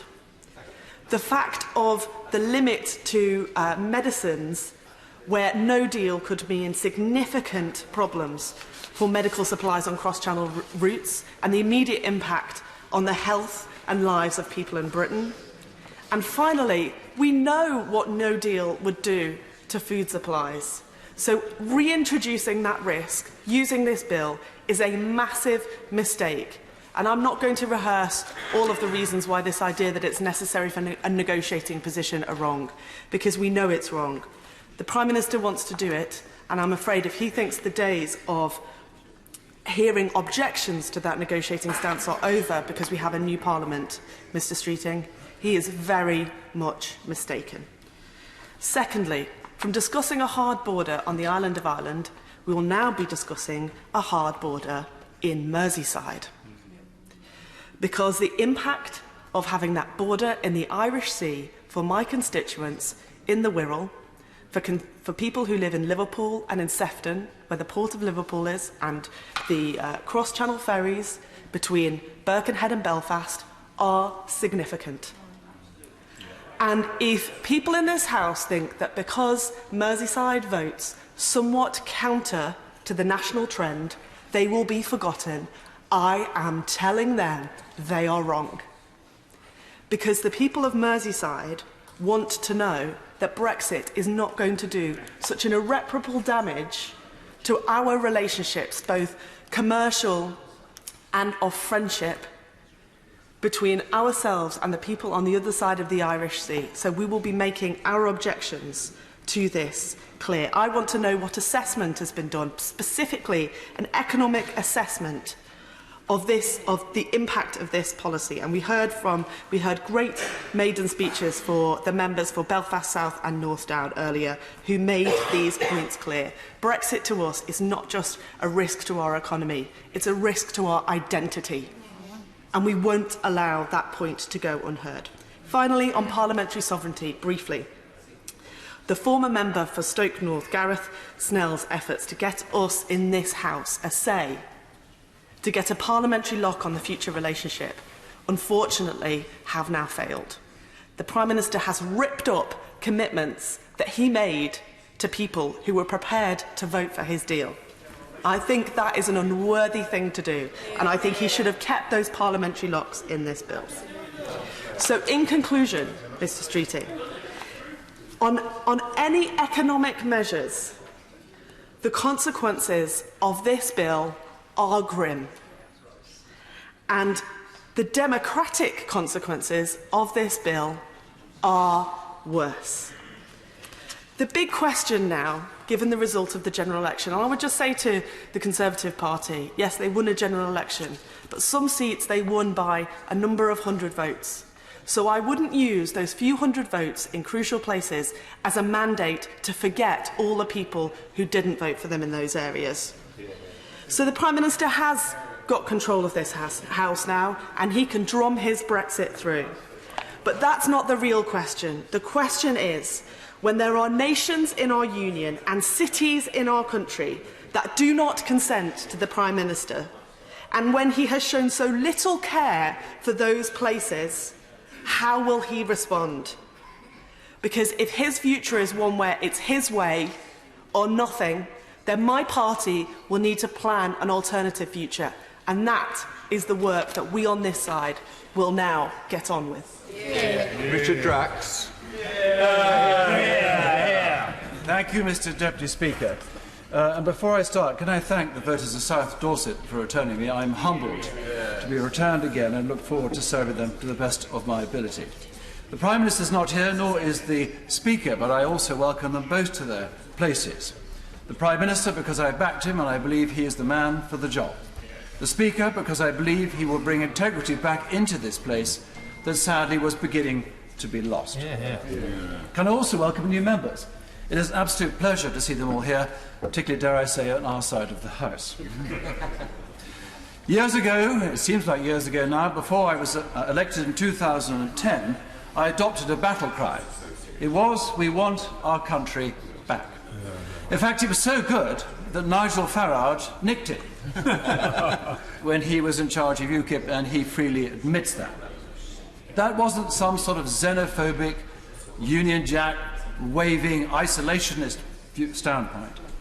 It's because, like many of my constituents who voted to leave, we wanted control of our country. We wanted our beloved country to have control of her destiny. It really is as simple as that. The Leader of the Opposition, in his speech, talked about ripping our communities apart, job losses, and a whole raft of negative comments he made. A once respected Labour Party has sadly been hijacked by the far left. I have huge respect for many members of the party opposite, but it's been hijacked. And had the Leader of the Opposition won, as he tried to do, this country of ours would have been torn apart. Exactly. I have absolutely no doubt of that at all. Trust the people. Trust the people, trust the people. I failed once in this House when I voted for the deal on the third occasion, and I apologise 2 days later. Since then, just before the election last week, I began to wonder whether the people would return us and allow us to do what they wanted us to do. They did. And when the exit poll was announced, I simply couldn't believe that we would have a majority of about 80 MPs. And we have. And here we are. So now, honour, democracy can be returned to this place. We can serve the people who send us here. I accept there are still many views from all different sides of this House. But as my honourable friend said in his excellent speech, it's time now to move on. It really is. Just imagine what this country of ours could achieve if together, all sides, buried their differences, respected the people of this country, the United Kingdom, and stepped out into this brave new world where opportunities are there, and I can see them. And in 5 years' time, we've had a few naysayers today. I would ask them in 5 years' time, were you wrong to say what you said today in the House of Commons? And I'm pretty certain they'll have to say, Richard, I was wrong. Because we have a great future. It's important, and I aim these comments at the front bench, to get this Brexit done, yes, but then to return to the domestic agenda, which sadly has been ignored for all the reasons we know for more than 3.5 years. Certainly in South Dorset we need better road and rail connectivity, and we need proper social affordable housing. This is the chance for our party, with all our new MPs from the north, to reach out right across the country and to deliver. And we must. I issue a warning to the other place when this bill goes up there. Don't start playing games now. We've had enough. The people of this country had enough, and the other place must pass this bill and allow us to get on with leaving the EU on the 31st of January. Finally, on the fishing and agriculture, can I also say to the front bench, whatever you do, do not sell these parts of our economy short. Let's stick together, let's do what we said we're going to do, leave the EU, and by December 2020, if indeed no free trade agreement is made, we must go. But I am confident that that will be achieved by December 2020. And lastly, like other colleagues, I'd like to wish every member of this House and the staff, and particularly my staff, a very happy Christmas. Helen Hayes. Thank you, Sir Gary. I would like to thank voters in Dulwich and West Norwood for re-electing me to serve as their Member of Parliament. It is an honour to represent one of the most diverse constituencies in the country, a constituency which in 2016 voted overwhelmingly to remain in the European Union. And in my experience, the strength of my constituents' pro-EU views has only grown over the past 3 years. The vast majority of my constituents did not vote to get Brexit done, and my mandate from them is to keep standing up for our values in Dulwich and West Norwood and to champion their interests. Our values are those of outward-facing internationalism, celebration of diversity and community solidarity. These are the values that underpin our support for membership of the EU, and these are the values that lead us also to be deeply concerned about Brexit and this government's reckless approach to it. Our values lead us to be concerned about the protections people are afforded in their workplace, the protection of our environment and our response to the climate emergency. They lead us to prioritise human rights and to be concerned about how governments are held to account for human rights abuses which happen on their watch. And they lead us to be concerned about refugees and to want the UK to play a full role in responding to the global refugee crisis by welcoming people who have lost everything and helping them to rebuild their lives. Indeed, many of my constituents are already playing their part through community sponsorship groups, and they want to see the government doing the same. So we are dismayed in this withdrawal agreement bill to see the government jettison its previous commitment to the Dubs Amendment on child refugees and the non-regression clauses, which were designed to ensure that the UK does not move backwards on workers' rights relative to the EU, or at least that if the government did so, it would be completely transparent and they could be held to account. In relation to human rights, the last government removed the UK's commitment to the Charter of Fundamental Rights. This bill further waters down the commitment to the European Convention on Human Rights, and the political declaration makes no mention of rights previously protected by the EU Charter of Fundamental Rights. There is a real risk that hard-won rights fought for over hundreds of years could be watered down by this or any other future government. The Prime Minister's reckless approach to the implementation period is nothing short of a disgrace. There is not a shred of evidence that a trade deal with the EU can be secured within a year. The EU says it can't. All trade deal precedents indicate that it can't. Yet the Prime Minister seeks to enshrine in law the crashing out of the UK from the EU with no trade deal in just a year's time. Brexit will not be done. It will be doing its worst to communities up and down the country where jobs will be lost and lives left devastated if we crash out in a year's time. I urge newly elected members opposite to reflect very carefully on what exactly this will mean for the communities they represent, and to heed the warnings of UK manufacturers about the dependence of supply chains on our membership of the Single Market and Customs Union. None of this is hypothetical. It is about the ability of thousands of people to go to work in secure, well-paid jobs which keep a roof over their family's head. It is about the rights of working people to holiday pay, maternity and parental leave, sick pay and protection from discrimination and unfair dismissal. I'll give way. Member for giving way. Will she accept that actually in many cases UK standards are higher than that of the European Union? And I'm very confused as to why members opposite keep using the EU as a gold standard when actually it's the UK that's the gold standard. I thank the honourable member for his intervention, but I don't accept that that's the case, and I don't accept that this bill does anything other than leave those rights to the mercy of any future government. And I don't trust this Prime Minister to maintain the standards that we have derived from the EU. It is about, I will not give way further, it is about the protection of our woodlands, rivers and coastal habitats at a time when the environment could not be more important. And it is about the practical expression of our values in the way we treat the world's most vulnerable children. I understand, Sir Gary, that the Prime Minister has a majority, which means that he will pass this bill and we will leave the European Union. But my constituents will not be denied a voice in that debate.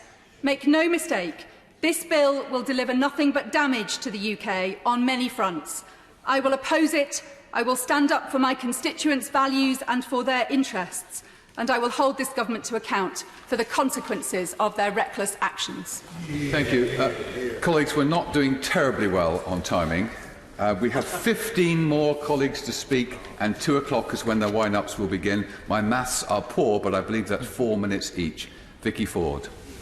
Thank you, Mr Deputy Speaker. It's an honour to be back in this House, almost 2.5 years to the day when I was first elected, and I'd like to thank the good people of Chelmsford for re-electing me to this place. This has been 2.5 years of endless squabbling and going round in circles.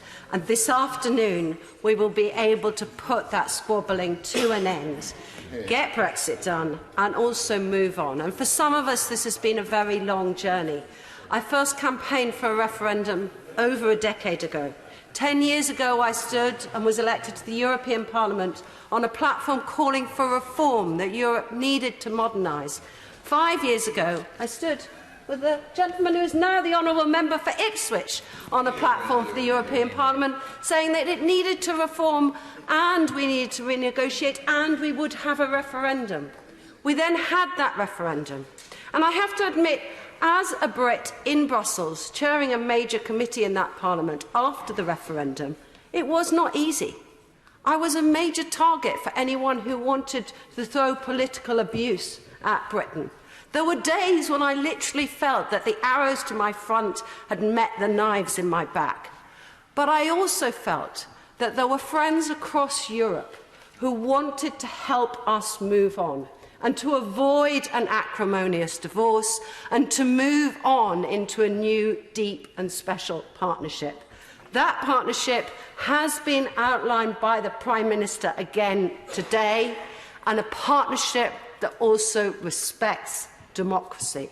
And it was democracy that came up again and again on the doorsteps in this general election. Our country has a proud reputation of standing up for democracy across the world. How do we stand firm with the people of Hong Kong, with Zimbabwe, with the Rohingya from Burma, with people in Venezuela, if we do not respect democracy in our own country? And the Prime Minister, in his first speech after the election, called for healing. It's time to stop putting people into those pigeonholes of leave and remain. It is time to move on. And today, when I vote for the agreement today, it is the first step on moving on. And yes, we need to get a trade deal. We need to get a trade deal with the EU, and they need to get one with us. They're our largest trading partner, we're theirs. And we can get a trade deal within the year, and we must get a trade deal within the year.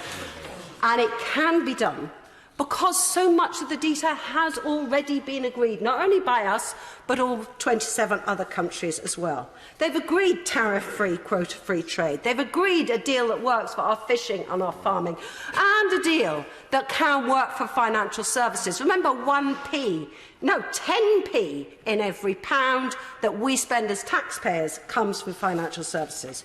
We've agreed a deal that works for the environment, and crucially, as a supporter of science, a deal that works for ongoing cooperation in science, security and student exchanges. A lot of this election was about one nation conservatism, and I am winding up. And one nation conservatism is not only about, crucially, holding our United Kingdom together, it is also about a conservatism that works for all sectors of our economy, a conservatism that is committed to well-funded public services funded by a strong economy, a conservatism that believes that we must protect our environment and put it in a better place for future generations, a conservatism that is committed to our role in the world and believes that every single person in the country has an equal right to a fair chance in life. And that is the conservatism that we will be supporting when we vote for this crucial step this afternoon. Thank you, Mr Deputy Speaker. Sadly, we live in a very divided country, and I've listened in vain to the opposition benches, the government benches, to hear if they have any understanding of the 16 million people who voted to remain in the European Union. In my city last week, 44,000 to 9,000 who voted to remain.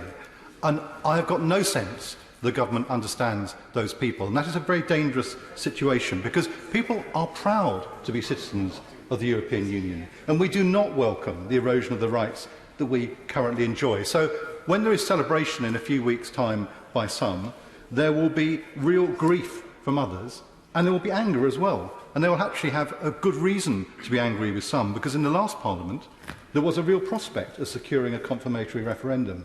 And the Prime Minister knew that. That's why he was so desperate to get to his election. He was on the ropes. He was on the ropes. But to everyone's astonishment, and of course they're not here, the Liberal Democrats came to the rescue. And they took a huge gamble with the future of this country, and of course it failed, and they have paid a heavy price. But sadly, so has the whole country. But what I will say is their role in this will not be forgotten. But I'm an optimist, and I did not vote for the election, I voted against it, which I have to say got the biggest cheer in the hustings in Cambridge. No elections in December ever again, please. But I'm an optimist, and I would say to Remainers that there is hope, because what I think we've seen so far from this Prime Minister is, despite the bluster, he folds under pressure. He folded when the Irish issue looked to be derailing his progress. And, of course, he, as the member for, Right Honourable Member for Leeds Central so well explained, buckled and did what the Prime Minister and the previous Prime Minister said they would never do, create a border down the Irish Sea.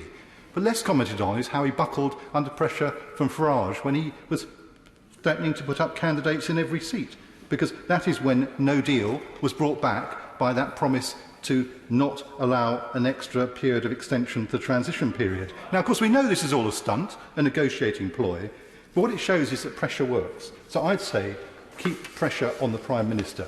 Now, a so-called skinny trade deal may keep goods flowing, and that's important, but so are the flows of people and research collaborations. And I think, however hard we try, the truth is that we will no longer be a voice in the room in those important negotiations.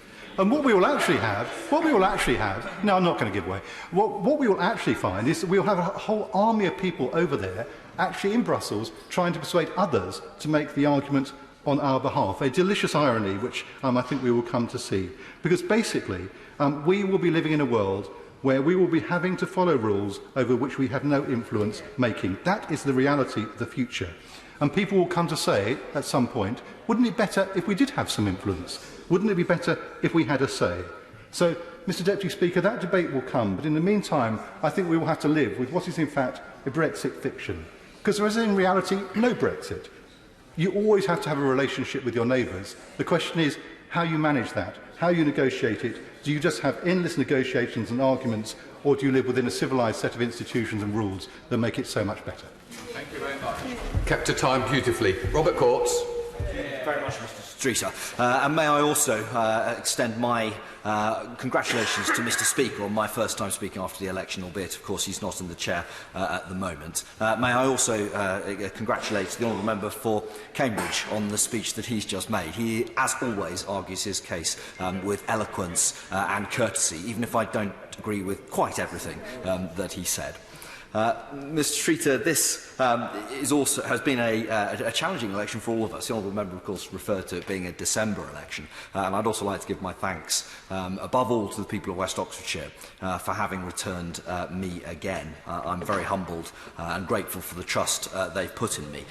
They not only had to endure a December election, but this is the third general election in 3 years for them and for me.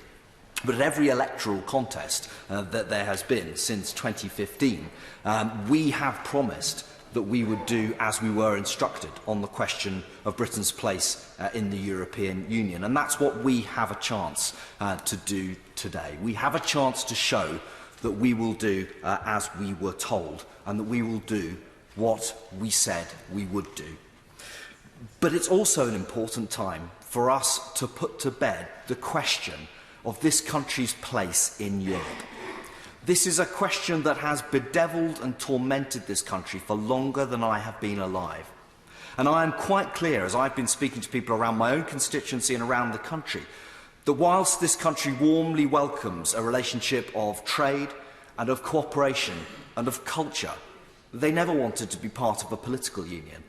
And inexorably, that is the direction in which the European Union has been, and certainly since the advent of the euro, for many years, leading.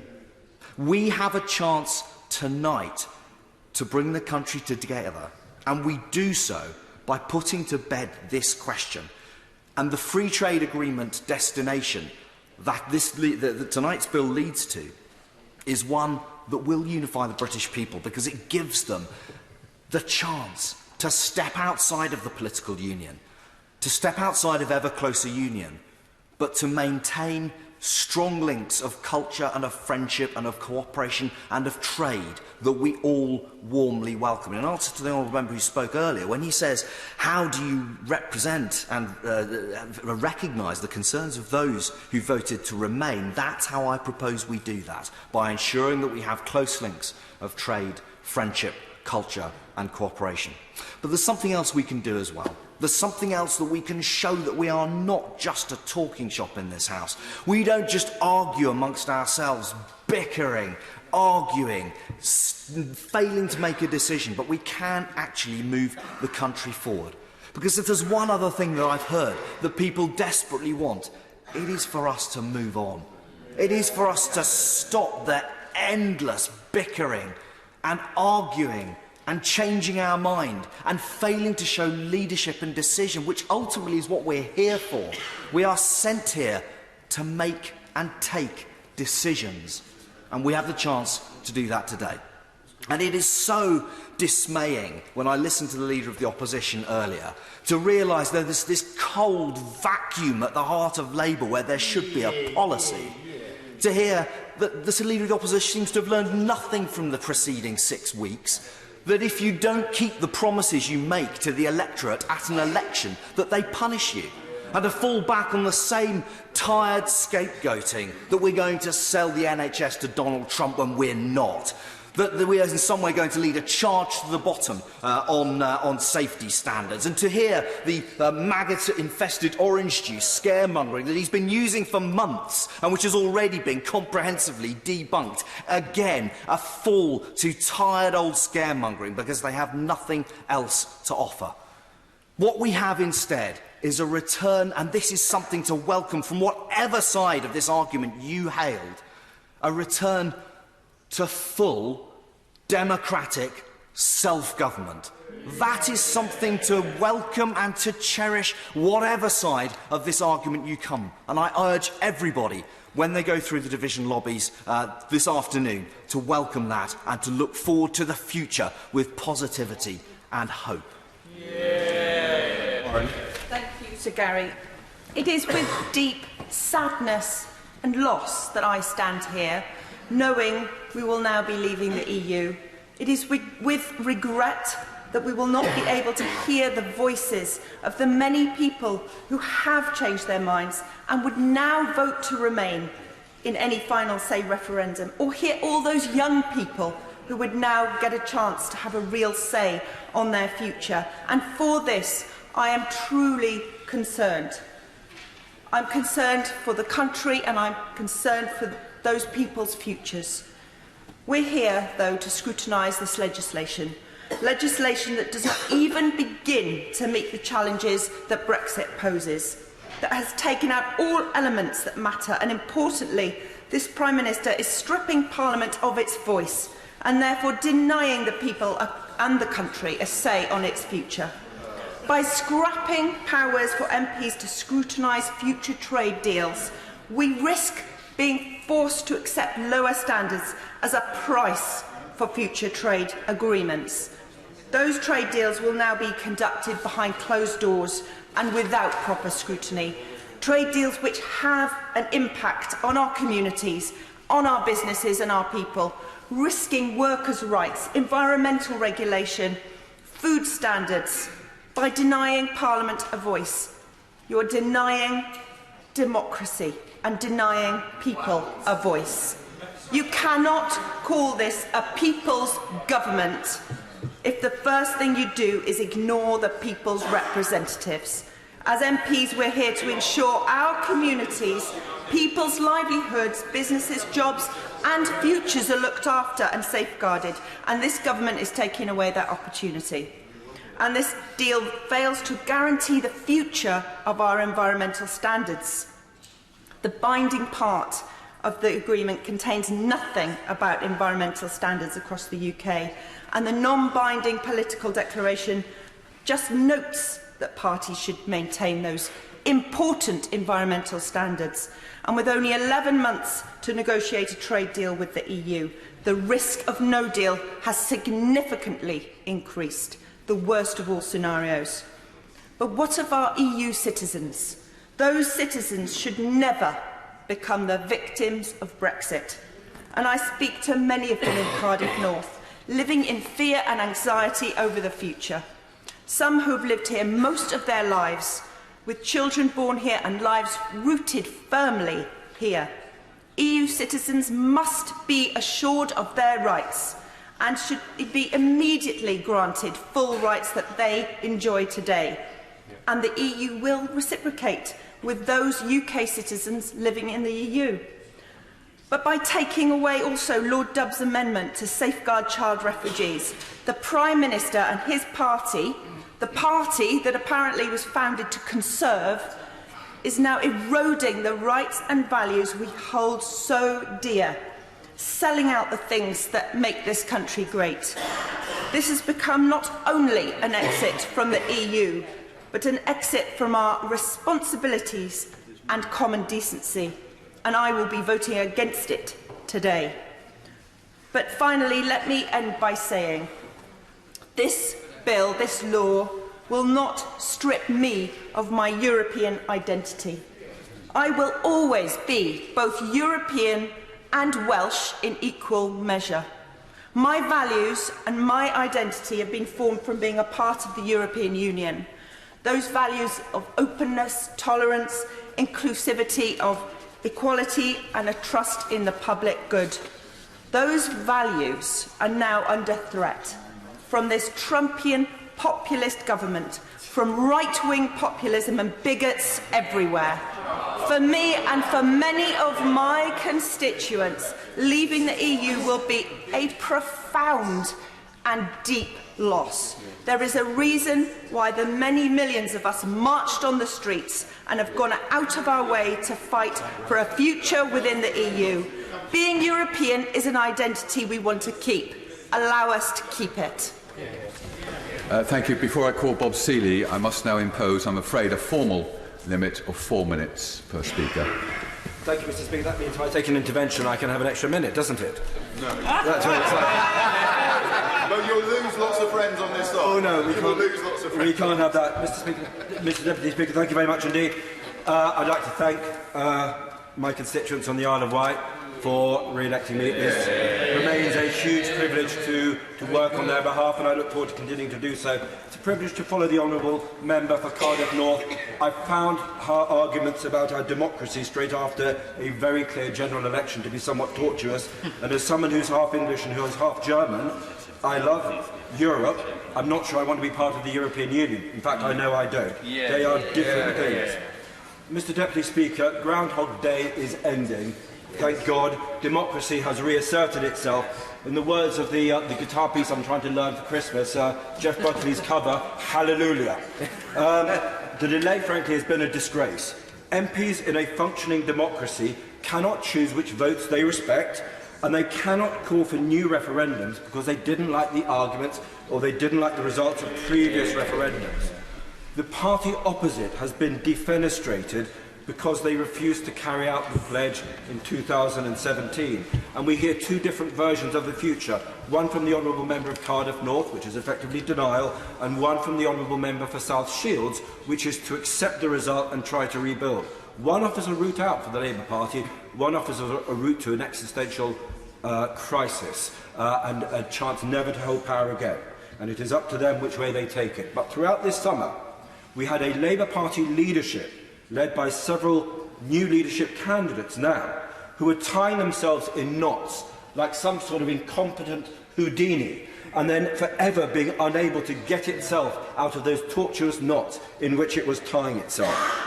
The Honourable Member for Dulwich and Norwood was absolutely right to say that her folks did not vote for Brexit, and she is right to champion Remain. However, in over 100 Labour seats, 52, that's in the previous Parliament, 52 had Leave majorities of over 60%, and 8 had Leave majorities of more than 70%. And many of those former honourable members are now looking for jobs because they did not listen to their people. And there is a lesson there for all of us. 17 million people voted to leave because they felt the political system no longer represented them. The European Union was not always part of the problem, but as the honourable member for the Deepings and South Holland shows, it wasn't part of the solution either. I am delighted that we are leaving the European Union because there has always been a relentless federalising agenda with which Britons have felt uncomfortable. But this is now our chance to chart a different course for a new great project. And this great project, as the Prime Minister says, is partly about leaving the European Union, but it is also partly about restoring folks' faith in democracy here and trust. And therefore, I look forward to voting for this important and great bill, and it's a good Christmas present for many of our constituents. We respect Remainers who voted to stay, but because we have a withdrawal deal, we can get the withdrawal deal through, and we can respect both sides while recognising that we are a Leave nation and we need to deliver for those people who voted in the 2016 referendum. Thank you. Thank you very much, Mr Deputy Speaker. I would like to thank the voters of Brentford and Isleworth, including Chiswick, Osterley and Hounslow, for returning me to this place last Thursday, and I commit to continue to serving them to the best of my ability. Mr Deputy Speaker, the Prime Minister may have the majority in this House, but he doesn't in the country. Every opinion poll, bar one this year, showed a majority would vote to remain in a new referendum, and in the general election some 53% voted for parties promising to hold a new referendum. And as my friend for Greenwich said earlier, Brexit is a process, not an act that can be done quickly. Now, leaving our series of complex relationships built up over 40 years in just a year will, of course, be complex. So on behalf of our voters who voted Remain, like the majority of mine, and those who voted to leave, we have a duty to scrutinise this bill. It will have far-reaching consequences on our constituents, including those who had no vote last Thursday, the citizens of other EU countries who live here in the UK. And never has proper scrutiny of a bill been more important. Never have we had a Prime Minister that spends so much effort avoiding scrutiny. And we've noticed in recent weeks, when he can't avoid the question, he responds with a posh bloke version of Little Britain's Vicky Pollard. No, but you're. Now, with with this House's most important legislation for many years that withdraws our relationship with our allies and partners of 40 years, we have just 3 days of debate. And just a week after the election, and it seems promises on workers' rights have now been dropped. Now, I heard members opposite suggest it's OK because we can have higher standards than the EU members. But let me remind them, the EU sets minimum standards for workers' rights. There's only one reason to remove minimum standards, Mr Deputy Speaker, and that's because you want to fall below them. And on child refugees, the government is now threatening to scrap the right of refugee children to be reunited with their families here. How cruel is that? The government claim removal of the clause on refugee children is just for the purposes of negotiation. But as my friend the Lord Dubs said today, quote, vulnerable children are not bargaining chips. We should not be exploiting their misery for political purposes, but defending them as our own. Mr Deputy Speaker, on trade, the previous Prime Minister's Special Advisor, Rahul Ruparal, in the Institute of Government's recent paper, has warned that the UK is not match fit for the next phase of negotiations. I hope the government addresses this point. And finally, I want to address the issue raised in Clause 26, which allows ministers to give binding instructions by regulation to any court in the country and how to interpret and even how to disapply EU-retained case law, as well as domestic case law which relates to EU-retained law. My constituent, Ricardo Celestio, a partner in an international law firm, contacted me last night with his concerns about Clause 26. He said, quote, given the wide application of EU-retained law, by allowing for EU-retained case law and related domestic case law to be interpreted by the executive, Parliament would breach the fundamental principle that courts should be independent and that parties in civil and criminal matters need to have certainty of interpretation when involved in a dispute. Mr Deputy Speaker, for these and many other reasons outlined by my colleagues on this side of the House, I will vote against this bill. Thank you, Mr Streeter. And I'd like to start by thanking the voters of Dudley South, not just the 68% who voted to return me for a third time to this House, but also the other 32% who took part in what was a well-spirited and fair campaign. But throughout the 6 weeks of the general election campaign, knocking on doors not only around Dudley South, but also Dudley North and West Bromwich East, West Bromwich West, seats around the Black Country, there was a response that kept on coming back time and time again. It did not take slogans from political candidates or election broadcasts to raise the phrase, get Brexit done. It was coming from the doorstep. There was a determination, there was an impatience to get Brexit done. This bill that we are considering today will be one step closer to doing what should have been done a long time ago. Get Brexit done, do as we were told, do as we were instructed in the 2016 referendum. Because in all of those seats in which I was campaigning over the last 2 months, particularly in those areas with higher working class populations, the areas that for many, many years have been voting for Labour candidates, returning Labour members of Parliament to this House, the overwhelming sense was frustration, that people were tired of being ignored by their representatives, and Brexit was an obvious example. More than anything else, on the European Union, European policy, they were tired of being patronised by so many people who would claim to represent them. And we've even heard some of those sentiments today from the benches opposite. Suggestions that somehow, whether it was in the general election or in the referendum campaign, the voters who firstly voted for Brexit and now have voted overwhelmingly for a Conservative government with a strong Conservative majority, either didn't understand the question, they were misled either by lies or clever slogans. Perhaps their prejudices meant that they couldn't take a fair decision. Well, I think that these sentiments expressed by, unfortunately, a few of the members opposite, and particularly Labour members opposite, say rather more about the members making those expressions than it does about the voters up and down our country who have voted now 3 times for Britain to leave the European Union. They voted in that referendum. They voted for 2 parties in 2017, both of whom promised faithfully that they were committed to implementing that referendum result.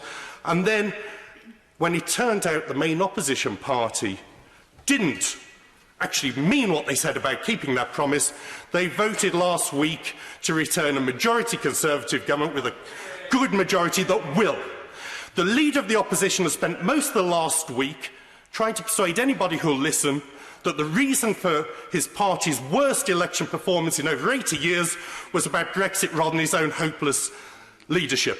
It is therefore extremely disappointing that he intends to march his members of Parliament through the division lobbies this afternoon to once again ignore those voters, many of whom are had been until last week, had been lifelong Labour supporters, Labour voters. In one case I spoke to, going back to the days they'd voted for Clement Attlee in 1951 but could no longer vote for this Labour Party because it's a Labour Party that doesn't speak for them, doesn't listen to them, so I will be supporting this bill today. Grant. Thank you very much, Mr Deputy Speaker. I'm pleased to be able to speak in this debate. I'll be speaking and voting against the bill today, as I did 2 months ago. In the intervening period, of course, I've had the endorsement of 51.5% of my electorate in Glenrothes and Central Fife, for which I am enormously grateful.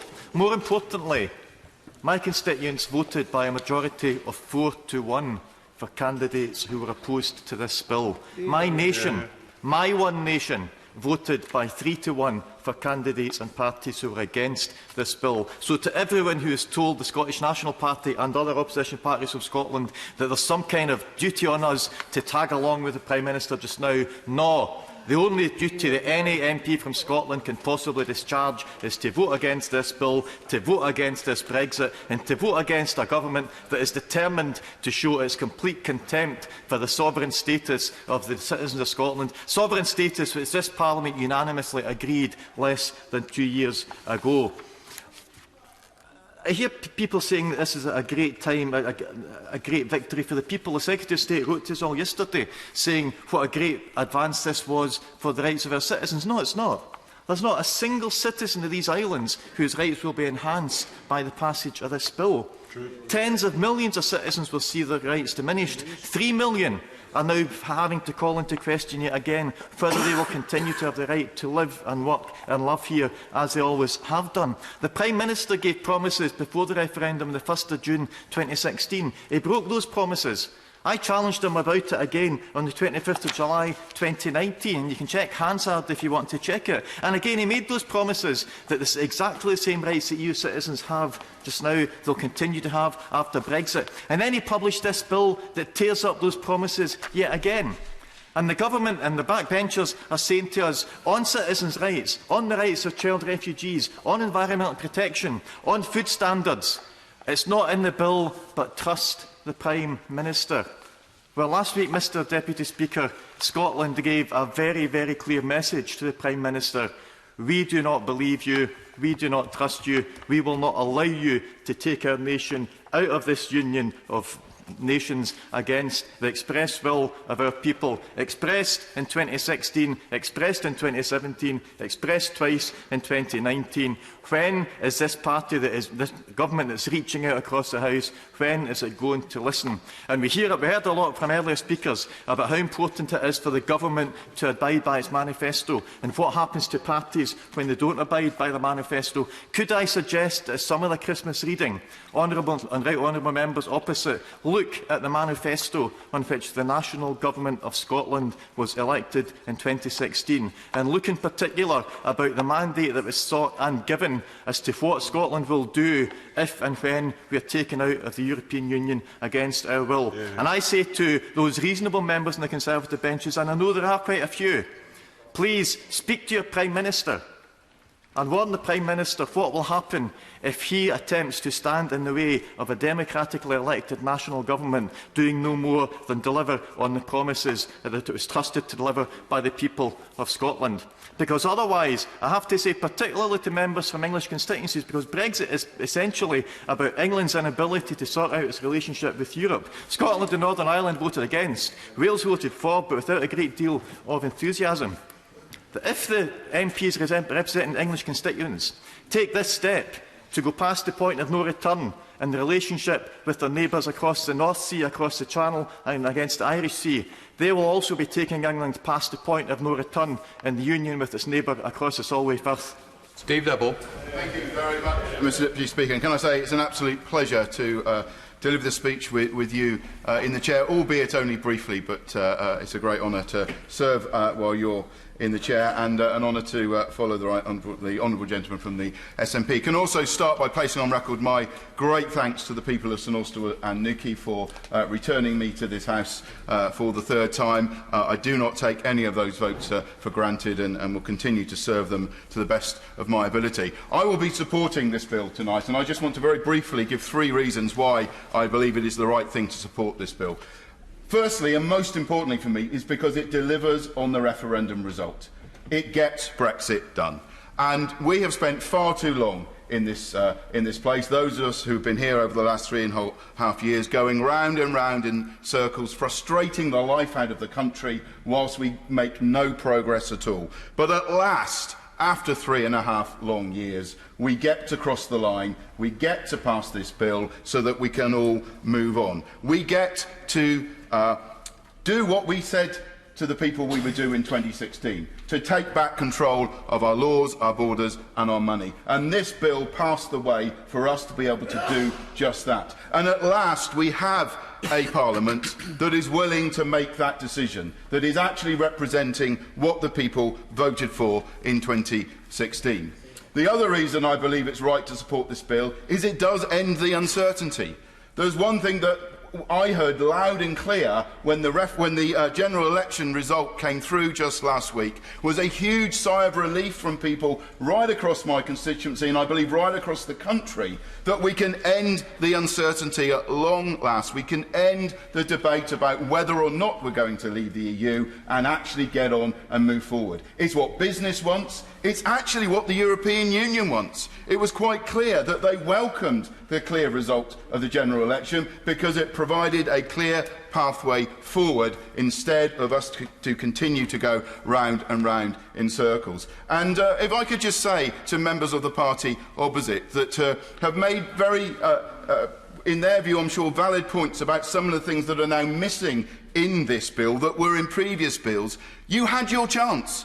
You could have voted for the withdrawal agreement back in the spring, and you would have had the things that today you're mourning the loss of. You could have backed this withdrawal agreement just a few weeks ago, and the things that you regret now are missing would have been in that bill. But you decided to play politics. I'm sorry, Mr Deputy Speaker. The party opposite decided to play party politics and engage in a huge gamble. Well, I'm sorry, the gamble was lost. The British people have spoken. We're going to end the uncertainty. We're going to deliver Brexit. And the third reason for me is that it does path a way for our future outside of the European Union. It provides the way for a free trade agreement. And I do believe we can secure that by this time next year, because we've seen that when there is a hard deadline, the European Union can move quickly and will move quickly. So I actually welcome the inclusion of that hard deadline that says we will not extend and delay any further, but we will